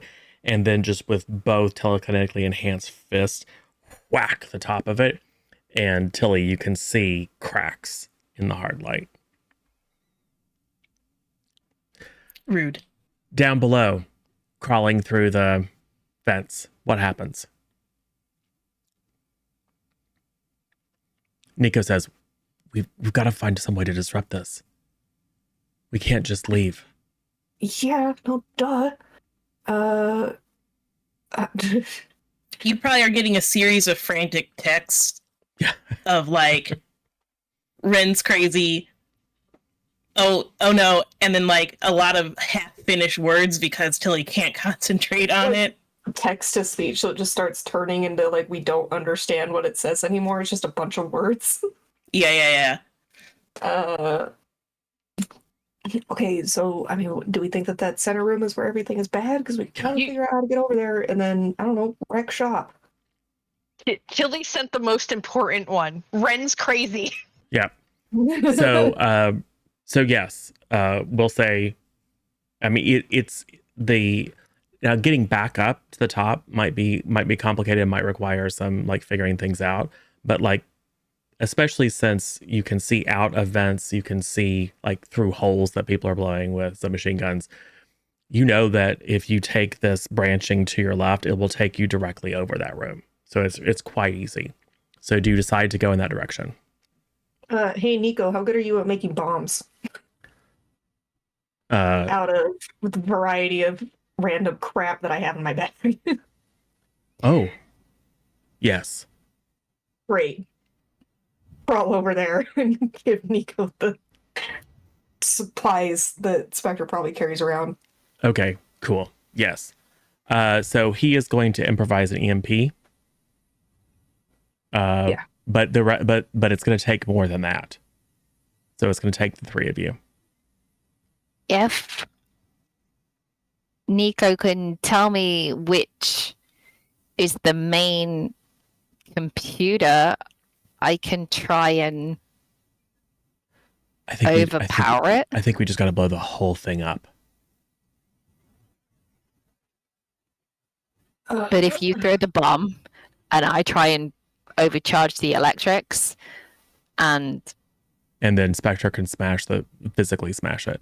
I think an EMP grenade should briefly disable any of the countermeasures that might be in the room. If you can overload the mainframe, Spectre can do enough physical damage. That should buy us some time. Smash it, smash all the hard drives and stuff. Smash. Yeah, cool. So yeah, Nico pulls it. It's like nope. Oh, cool, laser rifle. Sorry, and then he pops off the power center. So as you're crawling, he kind of rolls onto his back and is pushing himself with his feet as he's talking to himself and connecting wires and tying them together. It's like, got any duct tape? Oh yeah, of course. It's in the left pouch. If you there's a zipper. He reaches up, grabs some, and rips it off and wraps it around. Has to like dodge sideways a couple of times as submachine gun fire comes up against. Yeah. But you are now directly above that central room. What happens? Nico says 1, 2, 3. Throws it in. Yeah. Pick out the grate, drop down, starts. Yeah. There's a whoomph of electromagnetic energy. Your phones go dead. Good luck, Tilly. Yeah. All the technological devices that are on you are fried. They can be repaired, but they're going to have to be repaired. So he throws that down. Who's the next to act? I probably jump down first. Okay. Because then I can catch Rez. So much she's done. She jumps down, catches me. Sure. I electric. Yeah. Sure. And then I'll go to town Okay. beating the snot out of whatever. Yep. Moment. Do you want to unleash? I imagine we have to. I imagine we have no choice. I think it's unleash or potentially playbook moves. Well, I'm going to unleash because I rolled a 12. Ooh. Noise. Yeah, I don't think I have a playbook move that would really work here. So, I mostly want to count the EMP as a thing, and I can roll with mundane instead of freak. Sure. I mean, you're literally just gonna go wreck some stuff. I mean, yeah, and that's usually what I do anyways. So yeah, with that puts me at a 10. All right. So describe for me what this looks like. So there are these tendrils of like conduit that are now thrashing around. Some of them are completely disabled. Some of them are just spasming around. Nico pulls out of his pocket a little thing and slaps it around his wrist, and it expands, and then he begins firing what look to be like versions of impact discs at them to clear a space for you. So that like one of them's coming down to like land on you, and he pops it and it splits into shower of sparks and hydraulic fluid just to kind of clear a space as you, because it's a quite big room, to give you a chance to get up close. So how do between Spectre and Resonance the unleashing of your powers? How does it go? I think as Tuff said, she jumps down first. Like we kick out the vent, Tuff jumps down after Nico. Goes like this. I flop down, very like into her arms, stereotypical heroine pose. And then I think from just because it's all scary and I'm afraid anyway, I literally from Spectre's arms just see the main frame, like stay in Spectre's arms, don't try and put my feet down. And just scream, and because I rolled a 12, scream and get all the electrics in the room to overpower and fire up the mainframe so that it short circuits and kind of overheats, overbreaks. And I'm also screaming at it, so maybe like a panel comes off, allowing Spectre to then get it and start ripping put me down. So you're worried about holding up Resonance, but the combined sonic and electromagnetic field, Resonance winds up kind of floating in the center of this room, like with arcs of energy connecting her and the walls, ceiling, and floor. So you are suspended. Everything in here is super magnetized. There's a whole bunch of metal shrapnel and clipboards and pens and stuff that's now swirling around you in an aura as it's caught up in this electromagnetic flux as you just go full on Nova in the center of this room. And Spectre does what? So yeah, as soon as that panel's ripped off, I'm like ripping, like I'm like crawling inside of the system, ripping out wires and just tearing things apart as I go, just like sheer strength and frustration. Like that one panel you knocked off, Spectre just goes in and starts digging your way into the guts of this thing, tossing out cords and cables and machinery, just flying, sparks everywhere. You're getting pierced and singed. But it's all, healing up momentarily. Nico, meanwhile, having rapidly kind of assessed how all this machinery works, is kind of looking around side to side. He tosses another couple of impact discs to prevent pieces, even some like falling pieces of machinery, just to prevent them from falling on Resonance. And he looks and sees kind of this a little bit unobtrusive device, kind of a disc-shaped device in the wall. And he sees that and just takes off running. And as he runs, you can see this thick kind of cable that was connecting this mainframe setup, you can see a glow begin to work its way down that cable towards that disc that has kind of like a glowing red dot in the center. And he runs over, and just as the light makes it up that cable to that disc, he pulls out something from that wristband that expands itself into what looks a little bit like a sai and stabs it in. There's a huge spark. He's thrown back and then kind of 3-point landing and skids a couple of feet. Upstairs. Ren, Can I just say, Yes. before you move to upstairs, I'm loving the fact that Nico's with us, because when we were back in the impound, he asked me and Spectre what our powers were. And we were just like, yeah, really Yeah. casual about it.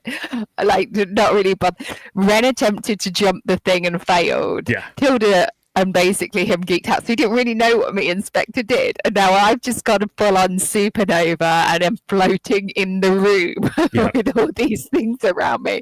And Spectre's full on ripping Yes. into like kicking, smashing, all this complete and healing while she Yeah. goes. Throwing And bloody he had chunks of no idea what we could do. throwing bloody chunks of sharp metal behind. Yeah. Yeah, we're just, like, casually, like- breaks up, but she's perfectly fine. Yeah, but we're like, oh yeah, we kind of can do this. We kind of played off our powers, and now here we are, like, I just think it's funny if you just like played it down, and then all of a sudden you're like, the first time you see people use their powers, it's like extreme. Yeah. So Oh, Nico. Ren punches through. The exterior mode is enough to keep the other individuals, but Ren is on top and just punches through and falls down. At Tilly, are you in control, Ren? Yes. Ren is in control. So powers up a fist and draws it back to punch through your robot body, Tilly, and then pauses for a second. What do you do, Tilly? Did I notice the fact that Ren has the little tree ornament on her hand? Yeah. Okay. Well, then I will just take it off. So you will directly engage a threat. Yeah, I hate that for But me. fuck with that, buddy. Yeah, good luck. Well, stay still then, Ren. I'm gonna stay still. I'm gonna stand right here. Help. Yeah, stay still. Let's see. I have so many minus. Let's see. I rolled an 8. Minus 2 is 6. Plus, what is this? 1, 7. Yeah, that's good enough for me. I'm going to take something from them, Ren, which is the little thing, and I'll just crush it. Okay. So there's a moment of clarity in Ren's eyes, just enough to delay the punch. And then as you reach out and grab a hold of the disc and start to pull it back, whatever it was that was controlling her reasserts itself. So you grab a hold, and then Ren just punches you. You should take a powerful she blow. does. Yeah, I do. Sorry. Oh boy, So the sorry. consequences are coming back real quick, everybody. Oh wait, this is good. Double ones. Plus 4? That's 6. Oh I my made God. It, gang. I made it. So you rapidly, you see this happening, you rapidly pull back your moat into a shell, like a little shield, and all of Ren's force. I mean, there's like people in a couple of block radius of the Singularity Systems headquarters probably feel like China in cabinets probably rattles from the force of this blow. Because it's all of Ren's pent-up angst and rage and telekinetic abilities and physical abilities against the immovable force that is Tilly. It is enough It is just enough to push you back, Tilly. And as you do, you pull the implant with you. People are blown back. Windows are shattered. It's a real mess. Collateral damage has been successful. Significant Oh, collateral yeah. damage has been achieved. Individuals start to kind of pick themselves up, and then they all sort of freeze and then fall down. Would this clear the angry condition because No. something broke? You gotta break something important, not just And, the and facility. it's got to be under your own volition. Okay. Accidentally knocking a Ming vase off of a plinth is not enough. You have to know it's a Ming vase, pick it up, and smash it. So, and there definitely were some Ming vases in here that have been destroyed. Oh, well, she doesn't care about ceramics. They're not important to her. So, some of the individuals that neither had significant implants before, but and also hadn't put on these little discs, are like super confused. They're running, they're screaming. The people who had significant enhancements or put those discs on are just on the floor. What do you do? feeling better at Ren. As your eyes lock, you're standing you're standing face to face in a pugilistic Well, here's the atmosphere. thing. Your eyes look at each other. Tilly's super pissed off. That's totally okay. I was setting up for a hate smooch, but you don't have to. I don't think that's happening for some reason. No, Okay. definitely not. Because you're into Corey. Wait till you see how well that goes. Anyway, It's Are you not feeling going to go well. Ren is going to do something dramatic. She's going to open up a portal behind her. She's just going to say, "I'm sorry," and she's stepping through it. Ren is where the heck do you think you're I'm gonna grab her right out of that portal. What are you doing? What are you doing, I Ren? need to roll that. Yeah, I do need to roll that. I'll fight you. Leaping through a portal? This is super dramatic. Of course, we're in the Yep. drama club. Why wouldn't we She's be? trying to run away. She's afraid. Hold on, I was going to yell at you instead to clear my angry condition. You can't leave before I'm finished yelling at you. for the sake of drama, Ren gets all sulky. Oh, I'm just gonna go away now. And Tilly is like, nope. And goes to grab as Ren steps back and then just fully leaps into the portal too. So you both wind up cool. on the end of Ren's portal. Ren, where does your portal go? That's a good question. I don't know, because my goal was to retire Ren and bring in a fresh character, Okay. because she's not going to be able to recover from this. Could we say that it opens up, since Tilly is there, obviously Ren is not going to be able to make her great escape just yet. It's going to open up,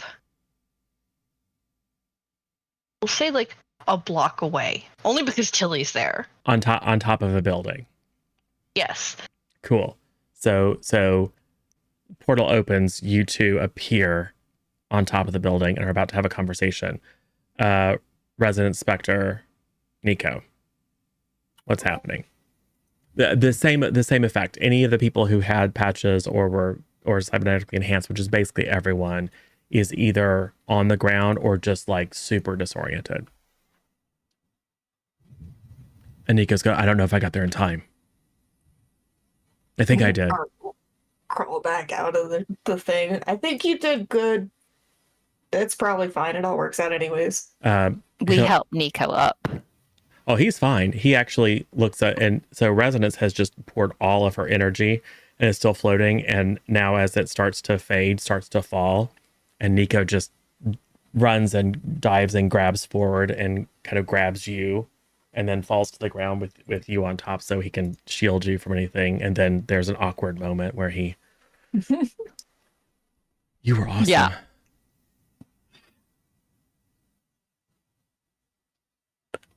I'm like, thanks, you too.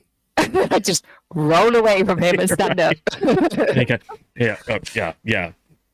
Puts the game face back on as we get a close up frame of Spectre just rolling her eyes in the background. Spectre's probably still like laying in the thing and just Can I ripping a sharp shard of metal out of yourself so you can ripping it heal. out Just and like, then, ugh. like Resonance feels Spectre's eye rolling and just electric shocks her really quickly. Just like because she knows, like behind her back, she just goes. Cool. I think we should get out of here, guys. yeah, we should go before they wake up. All right. So Nico will say, all right, I got this. And you just kind of run back where we came. Everyone's kind of disoriented. You kind of have to dodge a few people, but it doesn't look like anyone's able to mount any effective aggressive action towards you. You make your way back to the elevator well. It doesn't matter pressing the buttons. All the electrics and mechanics in this entire thing have been blown out. And he just, and then pulls the elevator doors open. I guess we're going to climb. So it's going to take you guys a little bit to climb up 7 floors to ground level. Meanwhile, on a roof of a nearby building, and you can see there's a ring of city lights around you, but the area where you are is completely dark. Like whatever substation has been that serves this part of downtown has been blown out. So Tilly and Ren are on top of a nearby building. What happens?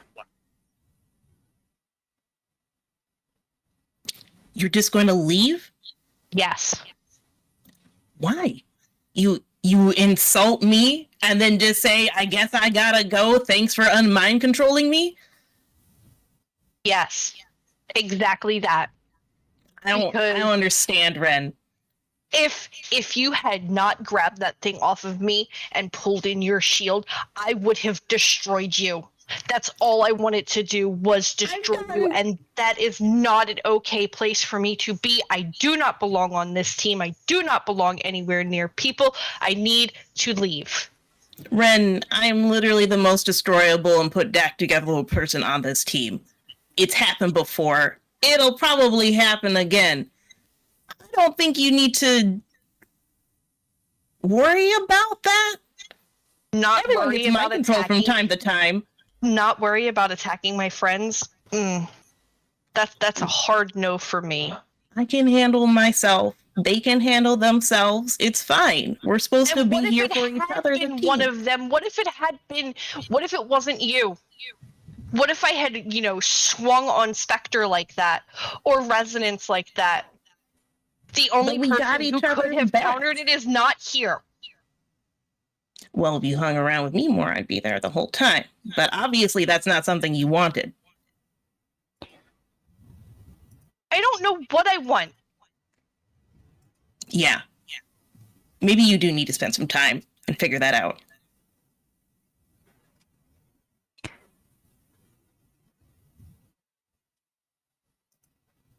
Yeah, probably. Do you want to say bye to the others, or should I just leave a note?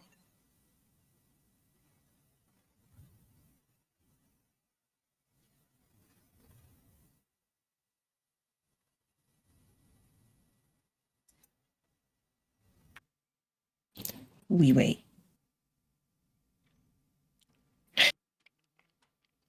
So what happens? What if then, Tilly?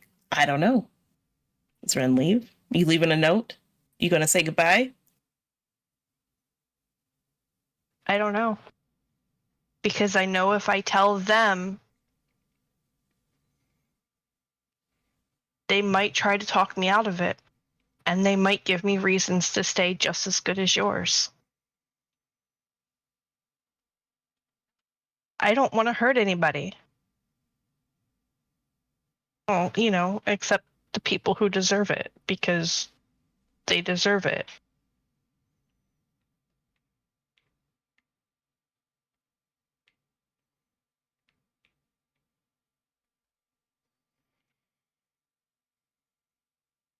Listen, I think that you should let people know what's going on with you. That's important.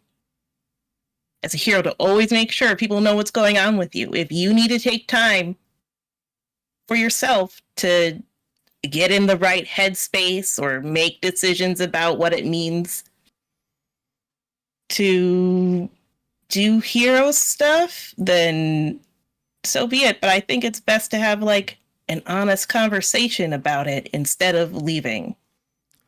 Tilly, would you comfort and support for me, please? Yeah, I will do a bad job.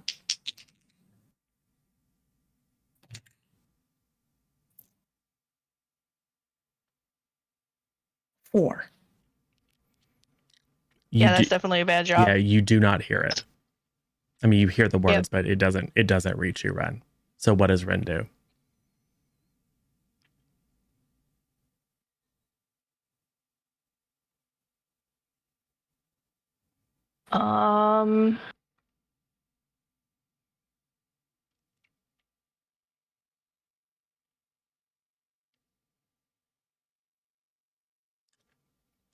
Or I can tell you what I think happens.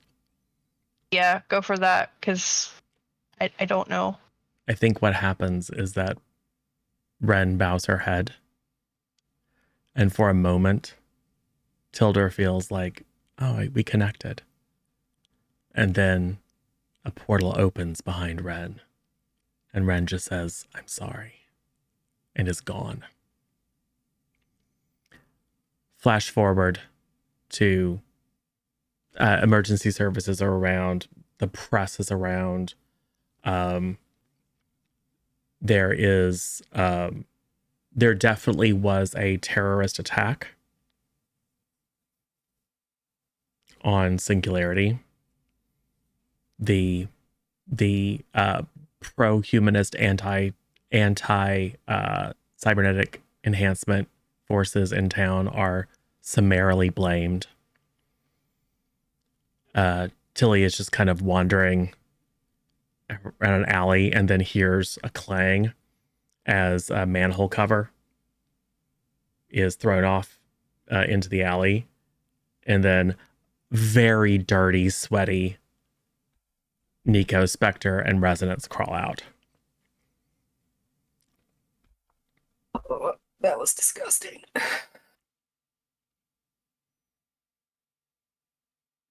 You guys crawl out, and Tilly's standing right there, looking surprised. Hey, Tilly. Oh, hey guys. Ren didn't kill you? Or blow you up? She tried. Also, she left. Hand sanitizer? Wait, what? Hand sanitizer? Hand sanitizer, anyone? Wait, hang on. Where's Ren? She left. She went through a portal. She left. I don't think she's coming back.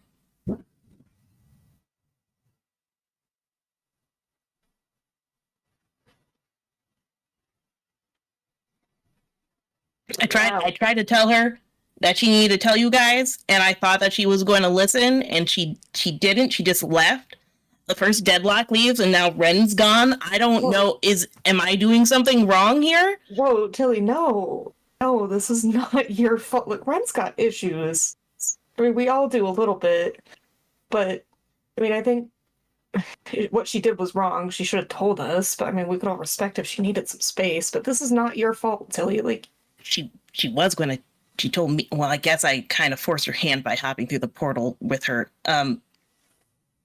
Listen, she was worried about, like, so she definitely attacked me, and there was a lot of collateral damage when the shield met her fist because there was a lot of energy, and she was all like, what if I killed you or something?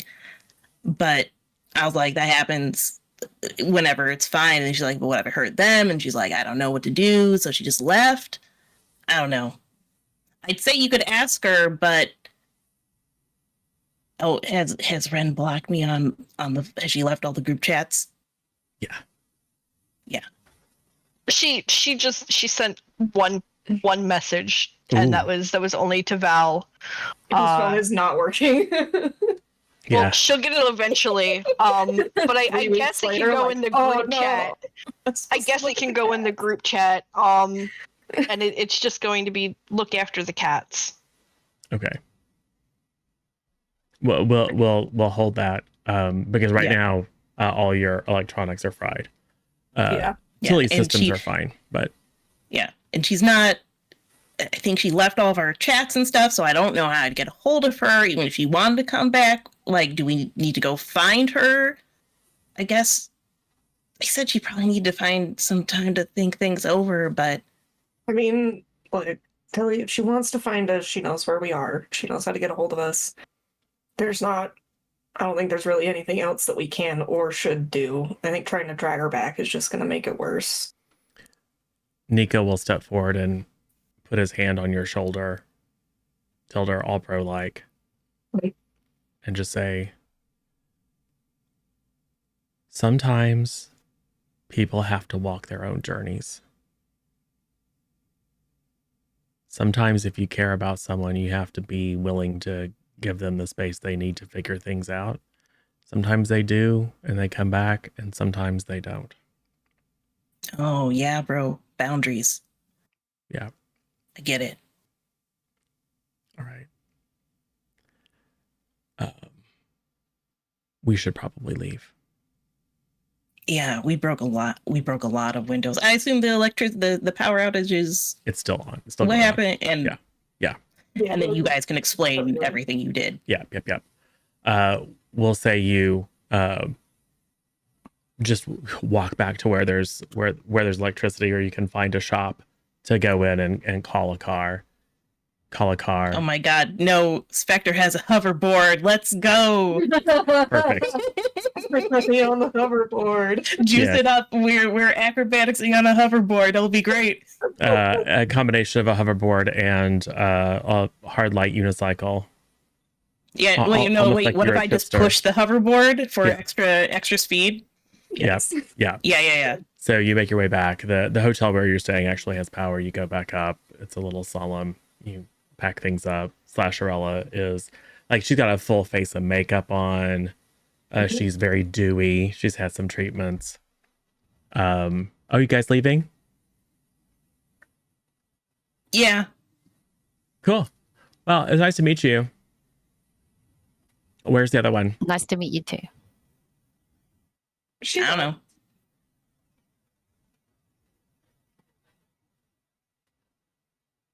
Oh, she's not dead, She's right? not here right now. No. No. She's Okay. dead. Cool. She just left. Don't worry.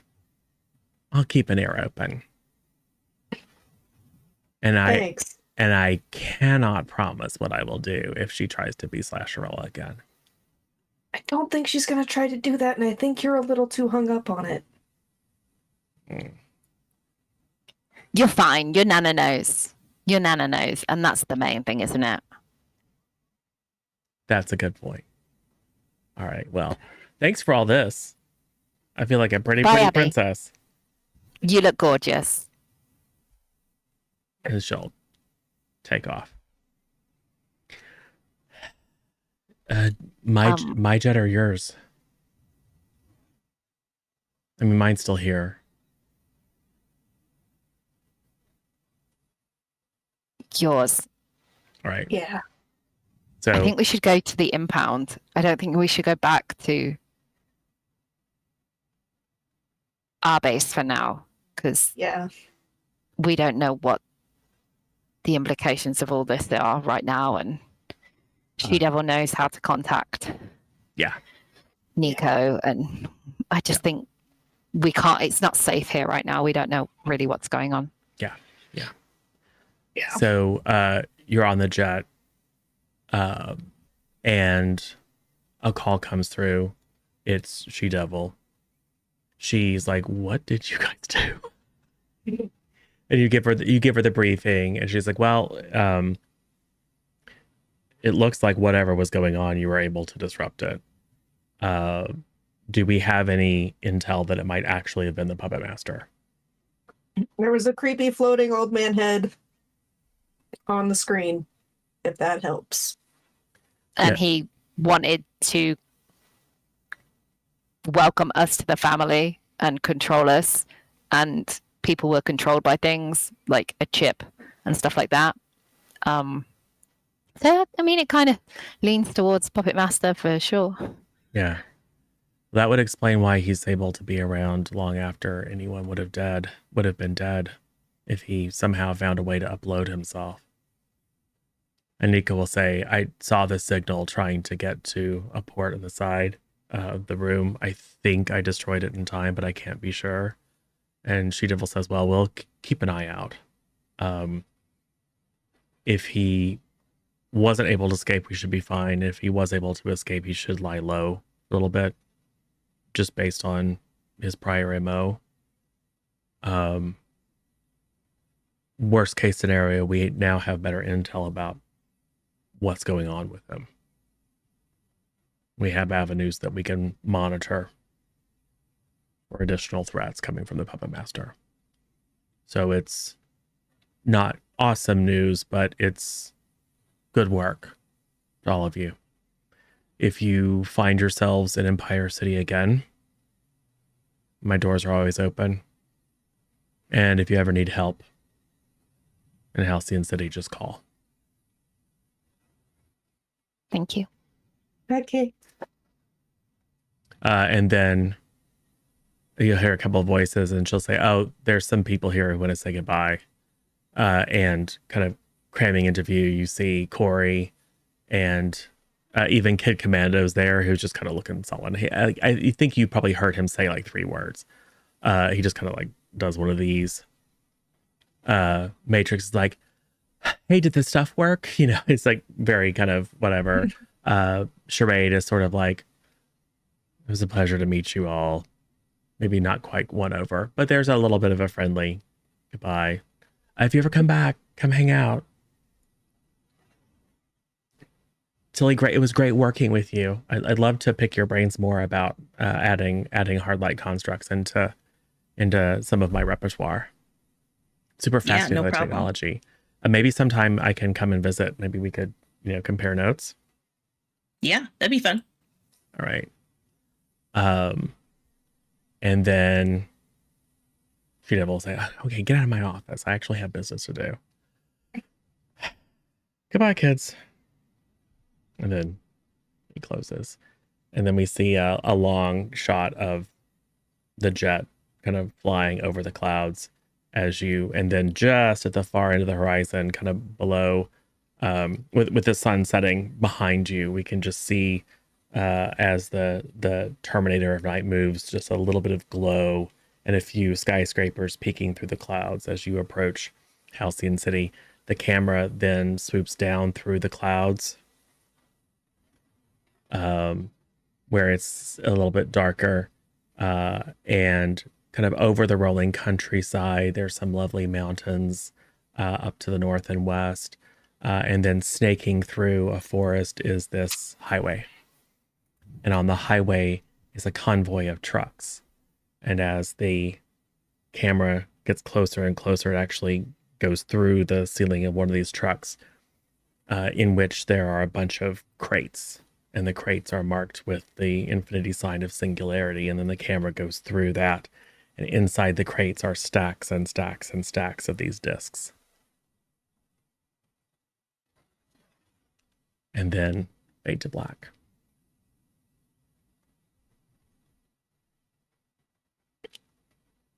Cool. You're some of the only heroes to have thwarted a scheme by the Puppet Master and to have lived. Congratulations. And you survived a week in Empire City. We did. We party hard. Yes. So well done. And then I assume for the next issue, we will be introduced to a new character. Potentially a hero that we have met or not met, but who hails from Empire City. Who knows? Stay tuned. Find out in the next issue of Teen Justice Academy. Hey, let's go around and do the thing where you talk about who you are and where people can see you, and also the end of session questions. I think we did rate you first to begin with, so we'll do tough first now. Cool. All right, I'm 98 Tough Love, Tough Dwarf, Torpleton, some of the variety of nickname. You can find me twitch.tv/98 Tough Love. I stream every now and then. Currently playing a lot of Baldur's Gate. For end of session, I think Spectre did grow closer to the team. I was gonna say that Ren made me feel the most welcome, and then she left. That is no longer the case. Jane. Yeah. Technically, she still could have made you feel more welcome. They were pretty badass while she was there. Yeah. Yeah, it was pretty great. It's poignant that the person who made you feel most welcome is now no longer present. Well, I think it's actually going to go to Rez after that last fight. Okay. I mean, Spectre's always had respect for resonance, but I think it's just kind of been solidified that, yeah, this is a person that she is glad that she's friends with, even though they've had their disagreements in the past. Awesome. Go Tilly. Yo, Tilly. Yo, so for Tilly's end of session move, I felt like I was growing closer to the team earlier, but now I feel like I'm growing away from the team due to a variety of reasons. Who knows why? But I don't know which one is better, because early in the episode, we're doing a lot of cool, fun team stuff, so. Yeah, what team? It's falling apart. I can take opinions on this. You could feel closer to what remains of the team. Yeah, I need them here. And they'll never leave me, right, Spectre? They aren't really into Empire City or anything and thinking about staying in Empire City, are they, Spectre? Spectre? On that front, I will give influence to Spectre, because Spectre was all like, it's not your fault that Ren left. Yes. Cool. Remember boundaries. Oh boy, let's shift those labels. Yeah. Yeah, don't think too hard, because I think I just took the one to shift all my labels myself, so. Oh, Yeah. that's fair. But you can tell me what you're thinking, and that might influence where some of them end up. Yeah. But not Freak, sorry. Not that one. Not that one, I need that one. I think that after seeing Tilly actually like freak out over Ren leaving, that makes me see it was a little more human, so probably mundane goes up, and it was a low moment, so superior probably goes down. All right. Yeah. So you're getting there. You're almost like the whole. I'm almost a whole person. You're almost a Someday real I'll boy. figure that out. Yeah. Almost a real boy. I have unlocked my moment of truth, but I haven't used it yet, because I think excellent. I want to reform a few more times. Yeah. Awesome. And that is variable. Any rate, I'm Misha, or Misha_lesson3 here on Twitch, or at MishaWaya on Tumblr, and you could also see the C+ Comics Tumblr, where we post fan art, but the fan art's also in the Discord. And you'll see me here next, I think this Tuesday, for Burial Grounds with our friend Shivink. He's going to be running that game. And the following week, we'll also have more Cowboys and Cthulhu as we slowly plot along our crisis. Yeah. Endless, scary crisis. Yeah, don't worry. It's going to get worse. Oh, great. Ren. Well, Ren clearly grew closer to the team, right? It started out that way.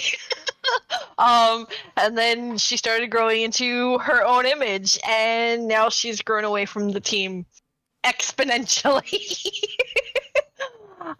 So I'm not sure if you saw it in the chat, but the portal for Ren is going to open up in the Kitty Cat Cafe. She's going to take care of the cats, and then she's going to write a note, which will be in the Discord in a channel that most people can't see, and that's intentional. But I'm not going to worry about taking away influence, because there's always the chance that Ren could, pop back in as an NPC or something. But I am planning on bringing in a new character into the next one. I have been brainstorming and figuring things out, and we'll see what happens in the next one. Rachie. Hi, I'm Rachie H. I stream sometimes, and you can find all my stuff on my Twitch channel. Resonance grew close to the team, and that would be because of Val. So Val can take influence over me. I have influence over everyone, Yeah. including what's his name? Your character, Nico, Michael. yeah, you for sure have influence over Nico. Oh, I can write that too. No, but I meant Squee. If you look, I've got influence over Squee. And Because I Ash. love cute things. And Ash. Oh yeah, that's because I love cute things, and obviously that's ferocious. That's why. Yeah. Yeah, because Val and I worked so well together, and she saved my ass by pulling me up in event. Yeah, and then we had like silly moments of like me knowing that she was rolling her eyes, so I electrocuted her and stuff like that. So we had like silly friend moments, which we haven't had for a while because we had a full-on argument, and I stormed off. Yeah. But didn't leave the team, SJ. I didn't leave the team. Didn't announce I was leaving the team or anything. I just yelled at Val and left for a while to find myself. And deal Now with your that- psychopathic boyfriend. Yes, and deal with some trash. We still need to ask you about that at some point. I mean, you We can kind of ask me forgot about it. about it. We It's asked pretty you and you said, deep. I'll tell you later. And then we're like, Okay. we'll get back to that. Listen, the only time Tilly left with teams because Aegis was like, wait, are you full of swarm? And Tilly's like, no. So that's little. hardly leaving the team. It's true. So Rez, you are closer to the team Yes. and are more bonded with your sort of sister. Yes, so I'm gonna clear Insecure because I think we did pretty good. I'm leaving Afraid because it felt ominous. Yeah. There we go. That is what I've chosen to do. All right. Awesome. Cool. Well, yeah. So tune in to the next issue of Teen Justice Academy, where you will meet at least one more hero. The team will continue to grow and evolve, and maybe someday we'll actually pick a name, because that would make things so much easier for everyone. I have been Zero Daylight, your narrator, and yeah, we should say goodbye to our friends on the YouTube, and then come back and see who we want to write out to. So Bye, friends thanks, on the everyone. YouTube. Bye, you. Bye. You can't see it. I'm also waving.